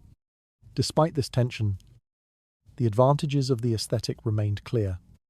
A woman who appeared distant could navigate public life with fewer intrusions. People respected what they could not read. The pale mask helped women create separation in a world that demanded access to their bodies, their choices, and their reputations. It gave them room to think, to observe, and to maintain a measure of autonomy. Behind the polished surface, they built strategies, made decisions, and shaped their futures with subtlety. This use of beauty as authority reveals how Tudor women responded to the limits placed upon them. When society denied them open forms of power, they used appearance as their language. Their pale, controlled faces communicated status and intention with precision. They learned to turn silence into strength and distance into influence. The coldness others mistook for fragility often hid a sharper, more deliberate mind behind it. The wax doll ideal, combined with the influence of continental aesthetics, created a framework where paleness became not only desirable but strategic. Women wore it like armor, its smooth surface reflecting expectations that both constrained and empowered them. Beneath the layers of powder and controlled expression, they maneuvered through a world that watched every detail, shaping their identities out of the very standards meant to confine them. Cold elegance shaped how Tudor women projected authority, turning pale stillness into a quiet form of power that influenced every interaction around them. As this aesthetic deepened, literature and poetry began to celebrate such distant beauty, spreading the ideal even further. Poetry and literature in Tudor England carried beauty standards further than any portrait or cosmetic practice could. Writers filled their verses with images of snow-white skin and moonlit faces, offering descriptions that elevated pale beauty into the realm of myth. These works circulated among nobles and common readers alike, shaping imagination as powerfully as religious art had done. When poets compared a woman's face to winter frost or to the untouched surface of the moon, they were not only praising an individual, they were reinforcing a cultural ideal that invited every reader to measure women by the brightness of their skin. The language used in these poems left little room for natural variation. Writers described heroines whose faces carried no warmth, no freckles, no traces of life's movement. The metaphors they chose: snow, milk, ivory, moonlight, implied stillness and purity. Echoing the same expectations already shaping cosmetics and portraiture, women learned to understand these images as standards rather than references. A face that did not match such imagery felt insufficient, even if the descriptions were impossible for any real person to embody. Literature quietly shifted perception, turning artistic exaggeration into something women felt pressured to imitate. These poetic ideals often intertwined beauty with morality. Pale skin represented innocence, restraint, and reliability, while natural color suggested unruliness or temptation. Writers did not always state this openly, but readers sensed the connections. A woman described as fair as winter's light carried an implicit stamp of virtue, while a woman with sun-kissed skin rarely appeared in the romantic verses of the period. By repeating these associations across poems, plays, and courtly tales, Tudor literature strengthened the belief that whiteness was not simply attractive, it was righteous. Literature also played a role in courtly wooing, where young men used poems to signal admiration. These poems circulated beyond the intended recipient, becoming part of social life. Women read verses praising pale, delicate beauty and recognize the pattern. The ideal was always far from the warmth of natural human skin, even in private. Literature reinforced standards that shaped behavior, cosmetics, and self-image. The romantic vocabulary of the era taught women that beauty required restraint, silence, and an absence of worldly marks. Court poets amplified the ideal further, writing for queens, noble women, and foreign visitors. Their words travelled through gatherings, read aloud at banquets, or exchanged in folded notes. Every repetition reinforced the belief that pale beauty symbolized refinement. The poems became cultural instruments, spreading the aesthetic across social boundaries. Women who heard these descriptions understood that pale skin elevated not only their appearance, but their perceived worth. They aligned themselves with the imagery to secure admiration, alliance, or attention within a world that offered few other avenues for influence. Mythology and folklore deepened this connection. Writers compared noble women to goddesses, fairies, and spirits, figures who inhabited worlds untouched by labor or hardship. These supernatural images echoed the cold, distant beauty cultivated by powerful Tudor women. The literary imagination held pale women above the ordinary, placing them closer to divine archetypes. This elevation carried a double edge. Admiration came at the cost of humanity. Women were encouraged not only to appear beautiful, but to appear unreal, distant, and unreachable. This imagery also influenced how love and desire were framed. Courtly love poetry praised unattainable women, often describing them through metaphors of snowy whiteness and cold luminosity. The beloved figure was admired from afar, never fully approached. her beauty associated with emotional distance rather than warmth. Women absorbed these portrayals, learning that desirability came from aloofness rather than expressiveness. Beauty became something observed rather than shared, admired rather than felt. Writers rarely questioned the consequences of their imagery. They did not consider how their idealization erased individuality, or how their metaphors pressed women into narrower roles. Yet their influence was wide-reaching. Poems copied by hand or shared in social gatherings carried the aesthetic into homes and hearts, shaping how daughters viewed themselves and how mothers taught them to behave. Literature became a quiet instructor, teaching women to value surfaces over sensations, polish over presence. The persistence of these metaphors reveals how deeply cultural ideals can embed themselves in daily life. A single poem could reinforce what hundreds of women already practiced: the cultivation of pale, controlled beauty as a measure of virtue and desirability. Over time, the literary imagination became a mirror that society held up to women, reflecting not who they were, but who they were expected to become. Poetry and literature kept the pale ideal alive by dressing it in divine metaphors, turning whiteness into a symbol of virtue, distance, and unattainable grace. These written fantasies shaped expectations that weighed heavily on real women, drawing them deeper into the aesthetic that defined their era. Pale skin in Tudor society did not develop through chance or preference. It was cultivated from childhood with the seriousness of a lifelong duty. Noble families raised their daughters with the understanding that their complexions carried weight far beyond appearance.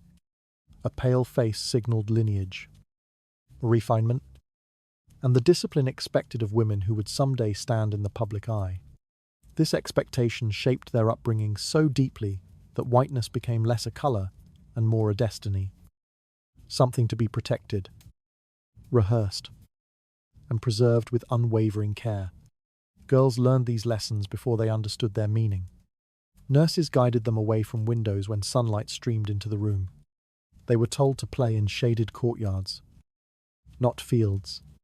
They wore layers of fabric even in warm weather, ensuring the sun never touched their skin long enough to leave marks.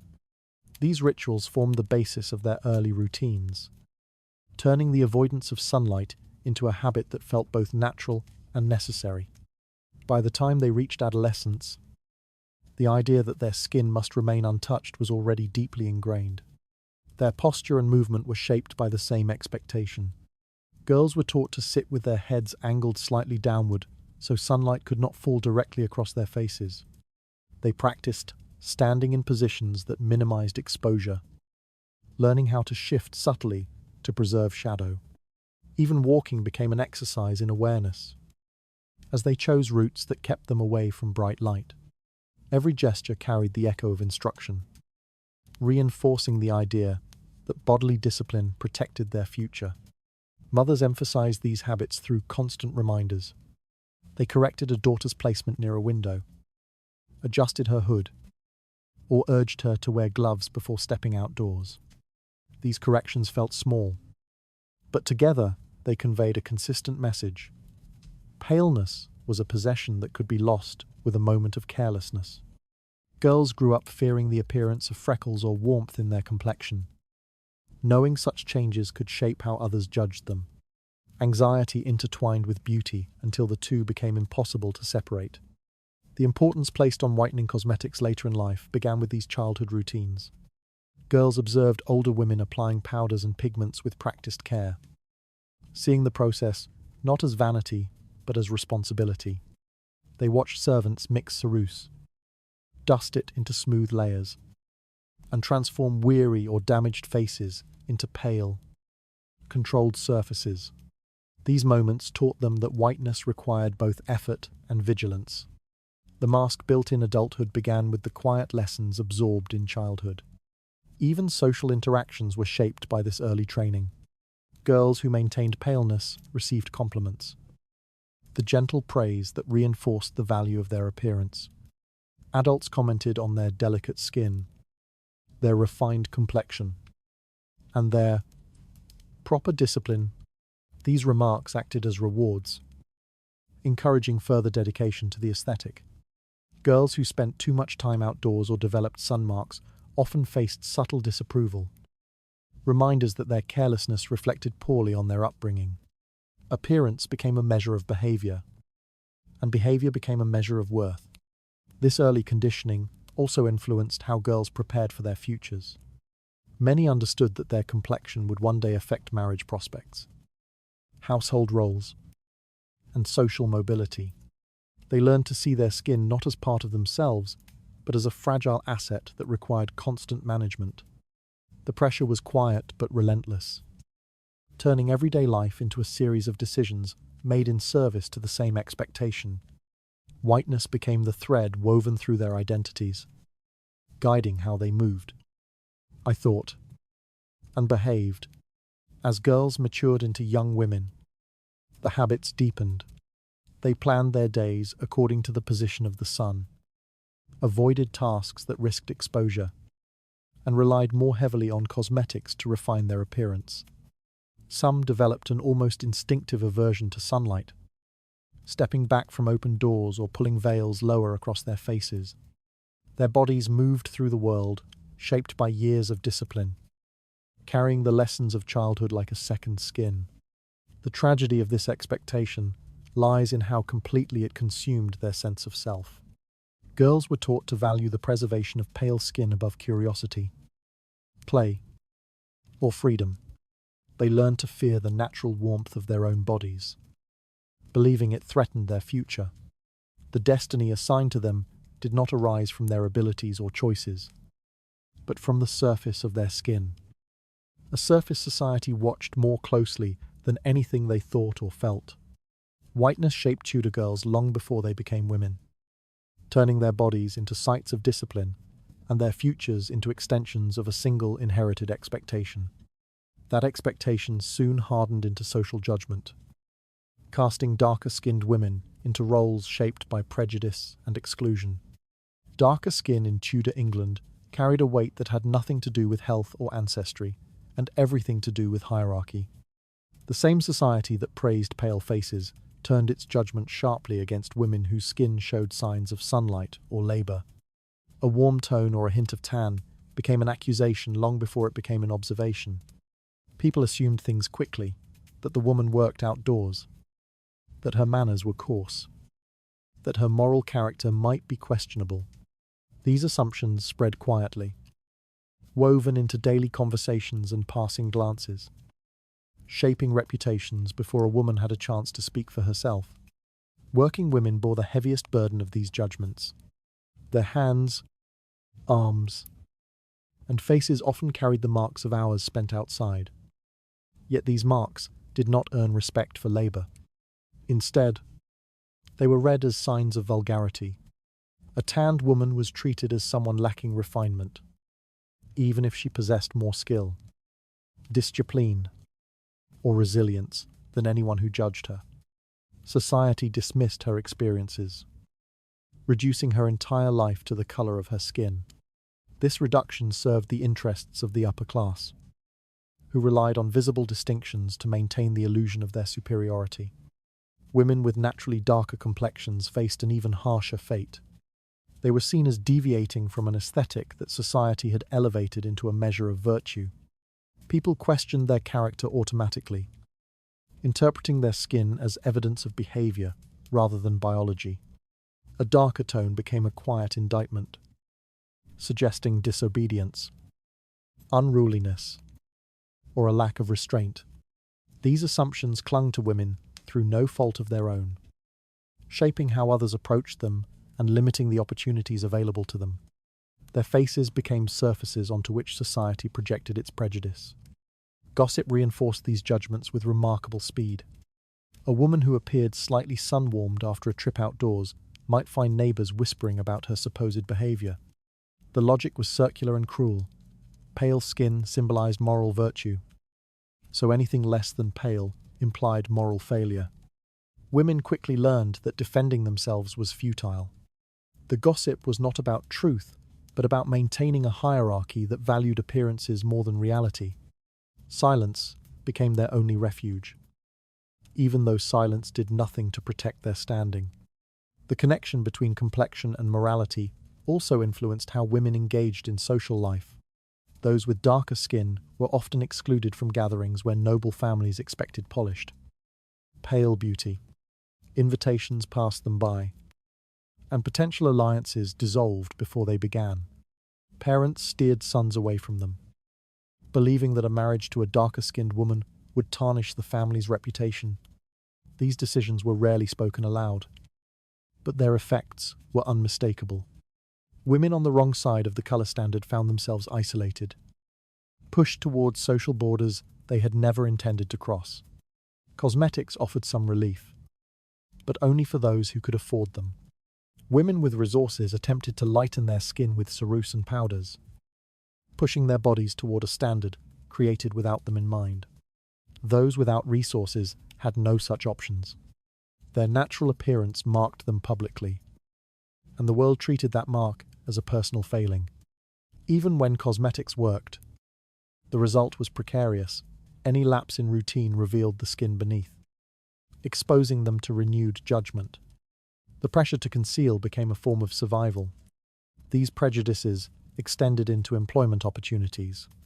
Households preferred servants with pale complexions, believing that such an appearance reflected discipline and reliability.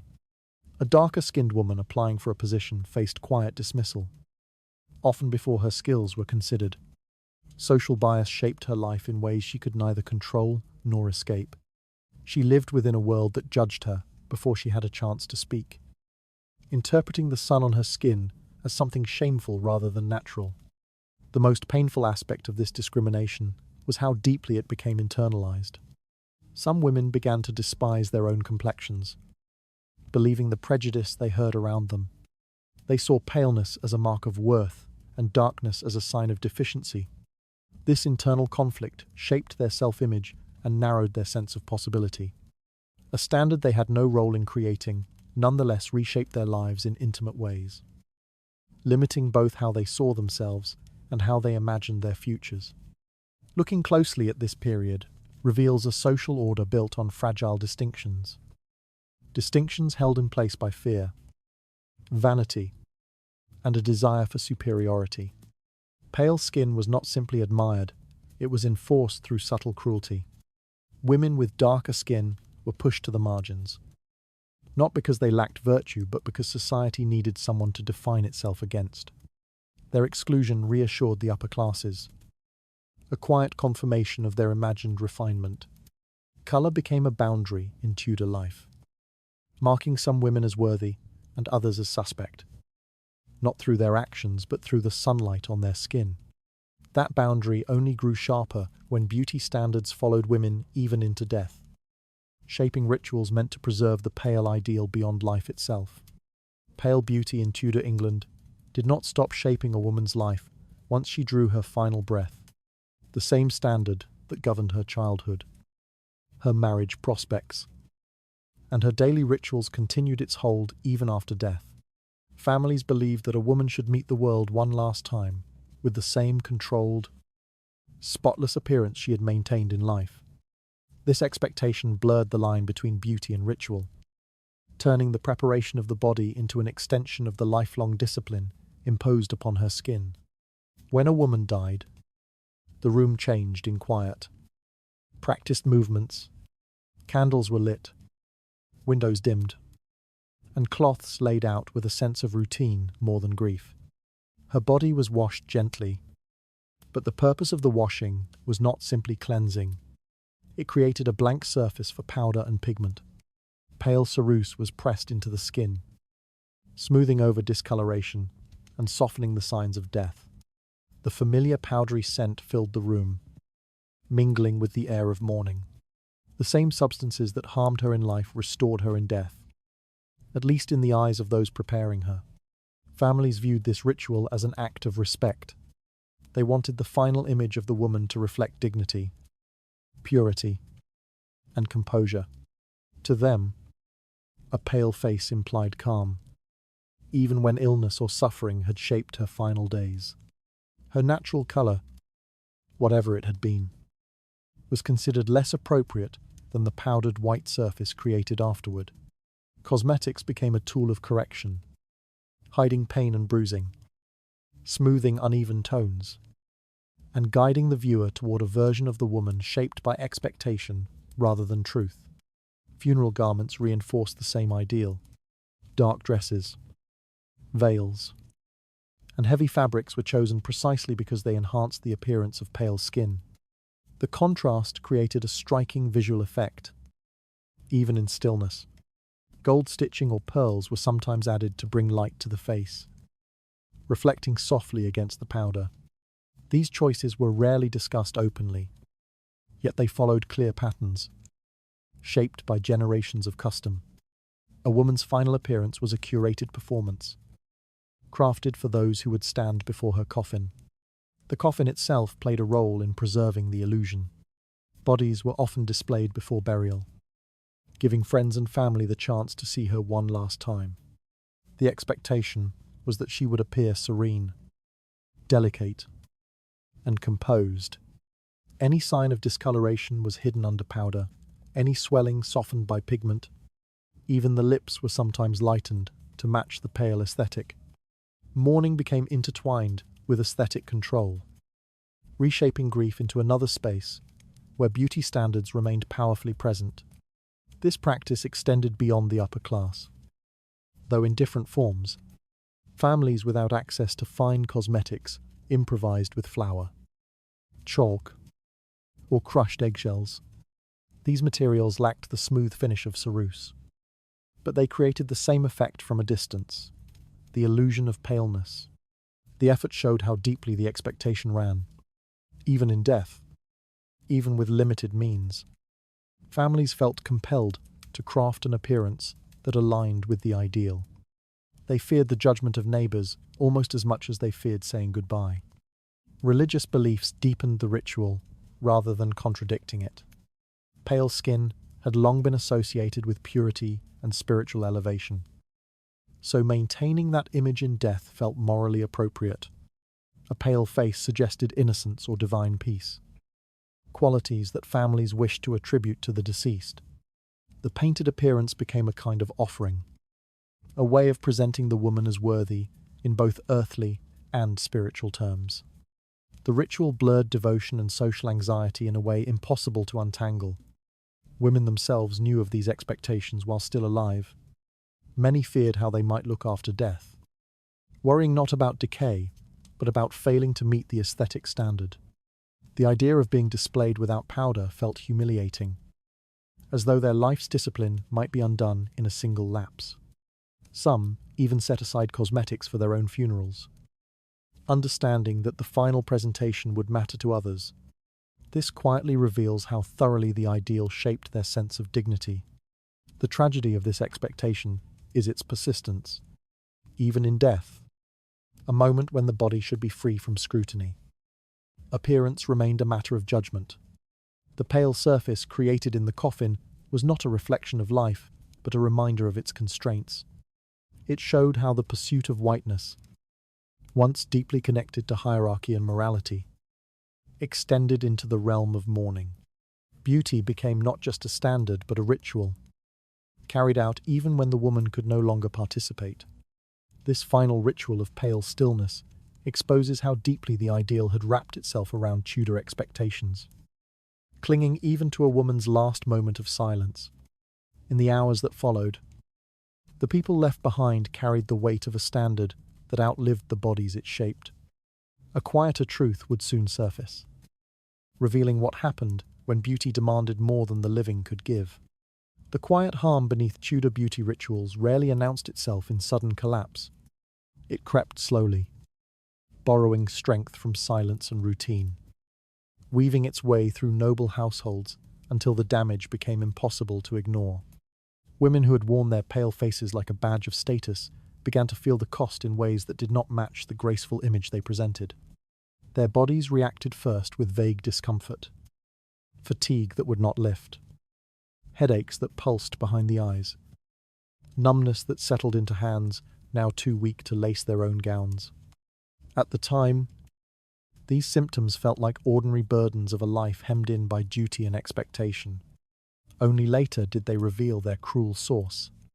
Lead, mixed into the cosmetic paste that promised a flawless complexion. Travelled beyond the surface it was meant to perfect. It seeped into the bloodstream, settling into organs that never had a chance to defend themselves. Many women experienced the decline long before anyone thought to name it. Their skin remained pale, just as society wanted. But everything underneath took on a darker hue. Breath shortened, muscles weakened. The world tilted unexpectedly as dizziness became a familiar companion. In some homes, noble women simply slipped into an early death, their families calling it frailty or divine will. The poison, hidden in powders and pastes, was never blamed. Physicians of the period, bound by limited knowledge and even more limited courage, rarely linked these outcomes to cosmetics. They observed the symptoms with curiosity, but offered explanations that kept the noble class comfortable. Delicate constitution was a favoured phrase, one that soothed husbands and preserved a woman's reputation. Admitting that her devotion to beauty had harmed her body was unthinkable. The ritual of painting the face each morning was a duty, a requirement, a mark of belonging. To stop was to step outside the world she was raised to inhabit. And so many continued, even as their health thinned around them like fabric worn through. Behind closed doors, the consequences extended further. Some women struggled to conceive, their bodies too damaged to sustain new life. Others carried pregnancies that ended too soon, leaving families to grieve quietly while searching for reasons that felt acceptable. They blamed fate, misfortune, or the will of God, never suspecting that the very powder used to appear pure had settled into their vital organs, disrupting cycles and silencing futures.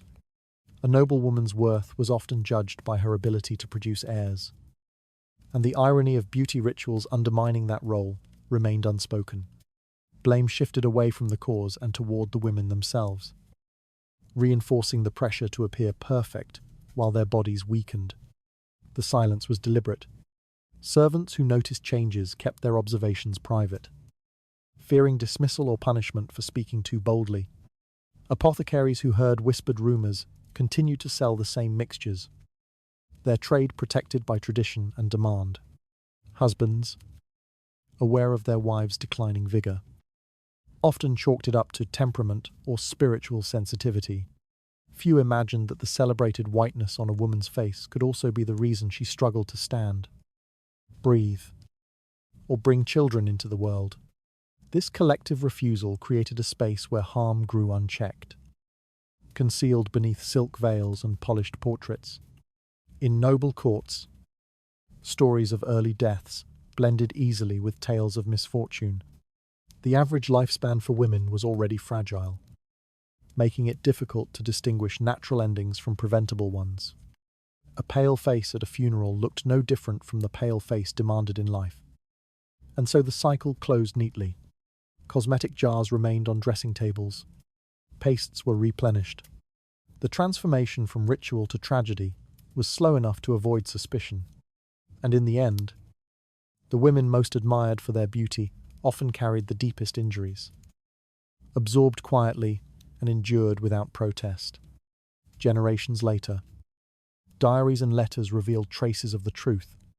Hidden between lines of social obligation and family duty were mentions of mysterious numbness, sudden hair loss, aching bones, and the soft fading of vitality. These fragments painted a story much different from the idealized portraits left behind. They spoke of bodies worn down by the very standards meant to elevate them, of whispered suffering disguised as elegance, and of a cultural silence that protected beauty at the expense of life. Lingering damage exposes more than the surface of Tudor beauty ideals. Those ideals tightened their hold even after the powder had settled, shaping bodies in ways few dared to name. Another turning point waits ahead, where the definition of beauty begins to shift under a different crown. Shifts in taste rarely arrive with noise. And in the Stuart era, the transformation began as a murmur, quiet, cautious, and almost reluctant.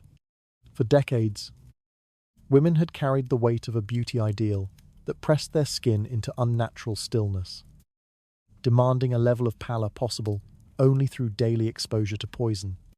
Yet, as the 17th century unfolded, signs of fatigue began to appear beneath the white veneer. Subtle at first, then impossible to ignore. Households that once insisted on the rigid Tudor mask found themselves questioning whether paleness still served its purpose, or whether it had become a reminder of the harm buried underneath. Many women continued to apply lead-based powder out of habit, tracing familiar motions across skin already damaged by years of strict adherence. But the results looked less convincing. Cracks formed along the cheeks, discoloration spread near the temples, and patches of thinning hair revealed the physical cost of maintaining a face untouched by colour. What had once symbolized purity and nobility now revealed sickness instead, creating an unsettling contrast that could not be softened by the gentlest handmaiden.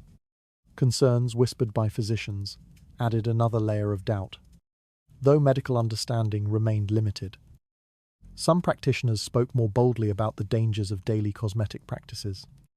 They described tremors, breathlessness, and swollen joints, symptoms that appeared most frequently in women of high rank, whose attempts to perfect their complexion demanded heavier layers of ceruse. These murmurs rarely reached public documents, yet they circulated inside noble households, where servants, ladies-in-waiting, and tutors repeated them quietly. Awareness spread, not through scandal, but through the unease that comes when a familiar ritual begins to resemble a threat. Meanwhile, alternatives began to circulate. Small pots of plant-based creams, imported through trade connections or crafted in private kitchens, offered a softness that did not burn the skin. Their effect was subtle, a mild glow, a hint of moisture. But for women accustomed to dryness and cracking, the change felt comforting. Some used the creams only at night, hoping they might heal what the powder had damaged. Others began wearing lighter layers during the day, letting a trace of natural warmth remain visible beneath the cosmetics. At gatherings and court festivities, this quiet shift became more noticeable. A few young women appeared with faint, natural colour in their cheeks. The sight startled onlookers at first, but over time it began to seem refreshing rather than improper. Writers and observers commented on these faces with restrained admiration, describing them as lively, gentle, or softly radiant. Such praise would have been unthinkable in the late Tudor period, when the slightest blush suggested impropriety or labour. Under the Stuart crown, however, the definition of beauty inched towards something closer to life. Portraiture reinforced this transition. Artists, influenced by continental styles, painted subjects with more depth and shadow, embracing the warmth of natural light rather than the flat whiteness favoured previously. The shift in artistic taste filtered back into daily fashion. Women who once feared appearing too human now found value in gentle imperfections. Creases when they smiled, shadows near the jawline, and tones that shifted with emotion. The rigid wax doll image softened into something breathing. Still, the change was far from universal. Many noble women clung to the pale ideal, partly due to fear of judgment, partly because their skin bore permanent marks from earlier cosmetic use. The new creams could not reverse the damage done. Deep scars, teeing sunken textures, and chronic irritation made it difficult for some women to abandon the protective mask they had worn for years. To show their natural face felt like exposing a private history shaped by pain and pressure. As a result, the transition unfolded unevenly, embraced by some, resisted by others, observed with caution by most. Despite these hesitations, momentum grew. Social circles began to reward signs of vitality rather than extreme paleness. A healthy glow implied youth, fertility, and resilience. Qualities newly valued in a period marked by political instability and shifting alliances. Beauty was no longer defined by stillness. It was linked to presence, alertness, and the ability to endure. The Tudor ideal, once untouchable, weakened with every woman who stepped into daylight without fear of being seen. This slow unraveling did not erase the past, but it allowed space for a different conception of elegance. Stuart women learned that they could move their faces freely without compromising their standing. They discovered that a slight flush, once condemned, might now be admired. Colour did not signify corruption, it suggested life. Its gradual softening revealed how even the strictest ideal can lose power when confronted by shifting desires, leaving behind traces that speak both to endurance and regret. In the hours ahead, the story turns toward a broader world that continued shaping women long after one fashion disappeared. Another truth waits in the distance, reminding us that obsessions rarely fade without finding new forms. Centuries may have passed since Tudor women coated their faces in white powder, but the longing for pale skin never truly faded. It slipped quietly from one era to the next, reshaping itself to fit new values, new products, and new fears. What was once achieved through lead and vinegar is now pursued through lotions, serums, and brightening creams stacked neatly on store shelves across the world. The vocabulary has changed, but the desire remains painfully familiar. Behind the gloss of modern packaging lies the same old promise that purity rests in paleness, that beauty is something closer to absence than presence, that the body must be corrected before it can be accepted. In many cultures today, advertisements still echo the logic that Tudor women lived under. Models with luminous, pale skin stand in bright studios, looking effortless and untouched, as if no trace of labour or sun could ever settle on their faces. These images are offered as aspiration, not realism. They whisper that to be lighter is to be safer, more respected, more admired. And just as Tudor women once feared being seen with even a hint of colour, many modern consumers fear the marks of daily life. Sun, age, fatigue, believing they signal failure rather than experience. Cosmetic companies have learned to speak softly while selling the same dream. The language of purity remains, but now it appears in clinical terms: brightening, clarifying, correcting. The words seem harmless, almost scientific, but their meaning has not changed. They still suggest that natural skin is insufficient, that deviation from paleness is a problem requiring intervention. Tudor ideals echo beneath these slogans, hidden yet unmistakable, surviving through the comforting illusion that choice is freedom, even when the choice is shaped by pressure. The global market reflects this persistence. In many regions, lightening products outsell moisturizers, sunscreens, and even basic cleansing creams. Entire industries depend on convincing people that beauty exists on a narrow spectrum, one that excludes most of the world's natural variation. The consequences are quieter now than the dramatic poisoning of Tudor women, but no less damaging. Harsh chemicals still burn the skin. Ingredients still disrupt hormones. Some creams carry risks that manufacturers deny or minimize. The harm appears slowly, over weeks and months, slipping into the body with each application. What makes the modern version more unsettling is its reach. Tudor whiteness belonged primarily to the upper classes. But today, the ideal travels everywhere. Through film, social media, workplace expectations, and everyday conversation. It is no longer tied to noble birth. It is packaged for anyone with the means to buy hope in a bottle. The obsession is not framed as aristocratic anymore. It is framed as self-improvement. Many people understand the pressures intimately. They stand in front of mirrors, under bright artificial light, searching for uneven patches or shadows, trying to erase what makes them human. They scroll through portraits edited to perfection, unaware of the labor behind those images. They inherit unspoken rules: that lighter is cleaner, that lighter is more professional, that lighter is more desirable. These rules are old, but they survive because they adapt.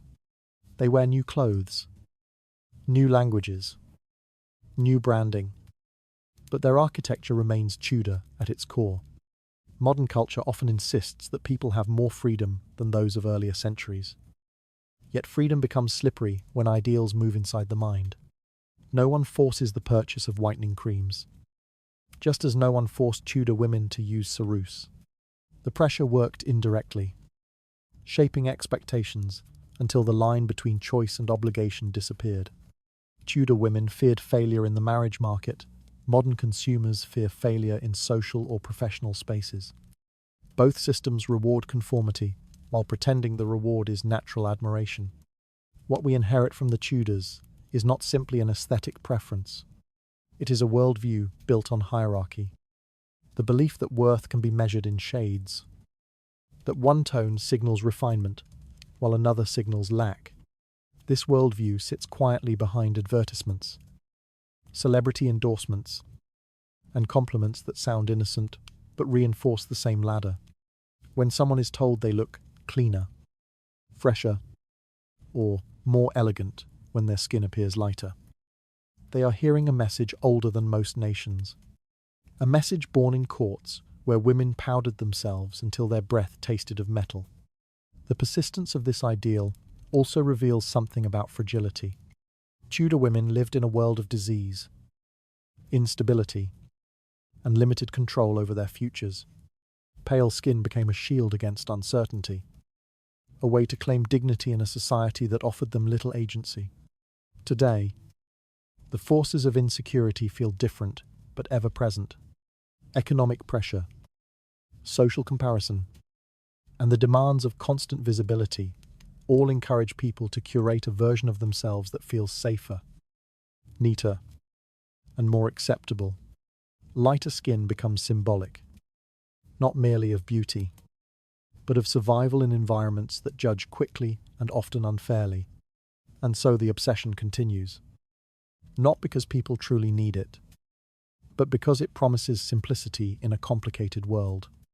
A lighter face suggests order, discipline, respectability.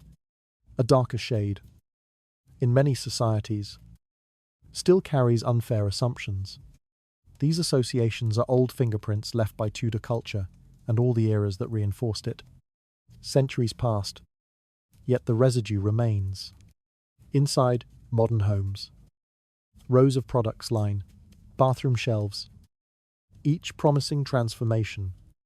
The jars look clean, the labels scientific, the instructions reassuring. But the motivation behind the purchase feels hauntingly familiar. The belief that beauty is something to be chased rather than experienced. That the self must be altered to align with expectations shaped long before any of us were born. When we step back, the continuity becomes clear. Tudor women whitened their skin to appear pure, controlled, and worthy. Today, the reasons are cloaked in new language, but the structure is the same. Pale skin still signals safety in many cultures. It still influences job opportunities, romantic preferences, and social mobility. It still divides. It still wounds. It still whispers that lightness is closer to perfection, even when perfection has never been anything but a shifting illusion. The most unsettling truth is that obsessions rarely disappear. They simply change form, moving through generations like stories told in dim candlelight, softening at the edges, but never fading away. Tudor England may feel distant, but its shadow stretches long, reaching quietly into the present, leaving many to carry burdens born centuries before their time. Its endurance reveals how deeply societies cling to old hierarchies, even when hidden beneath modern routines. In the quiet moments ahead, the story lingers, not in the powders or creams, but in the fears that give them power. Something older waits beneath the surface, asking why an ideal built so long ago still shapes the faces we present to the world. Good night, and may your rest be free from the shadows of old expectations.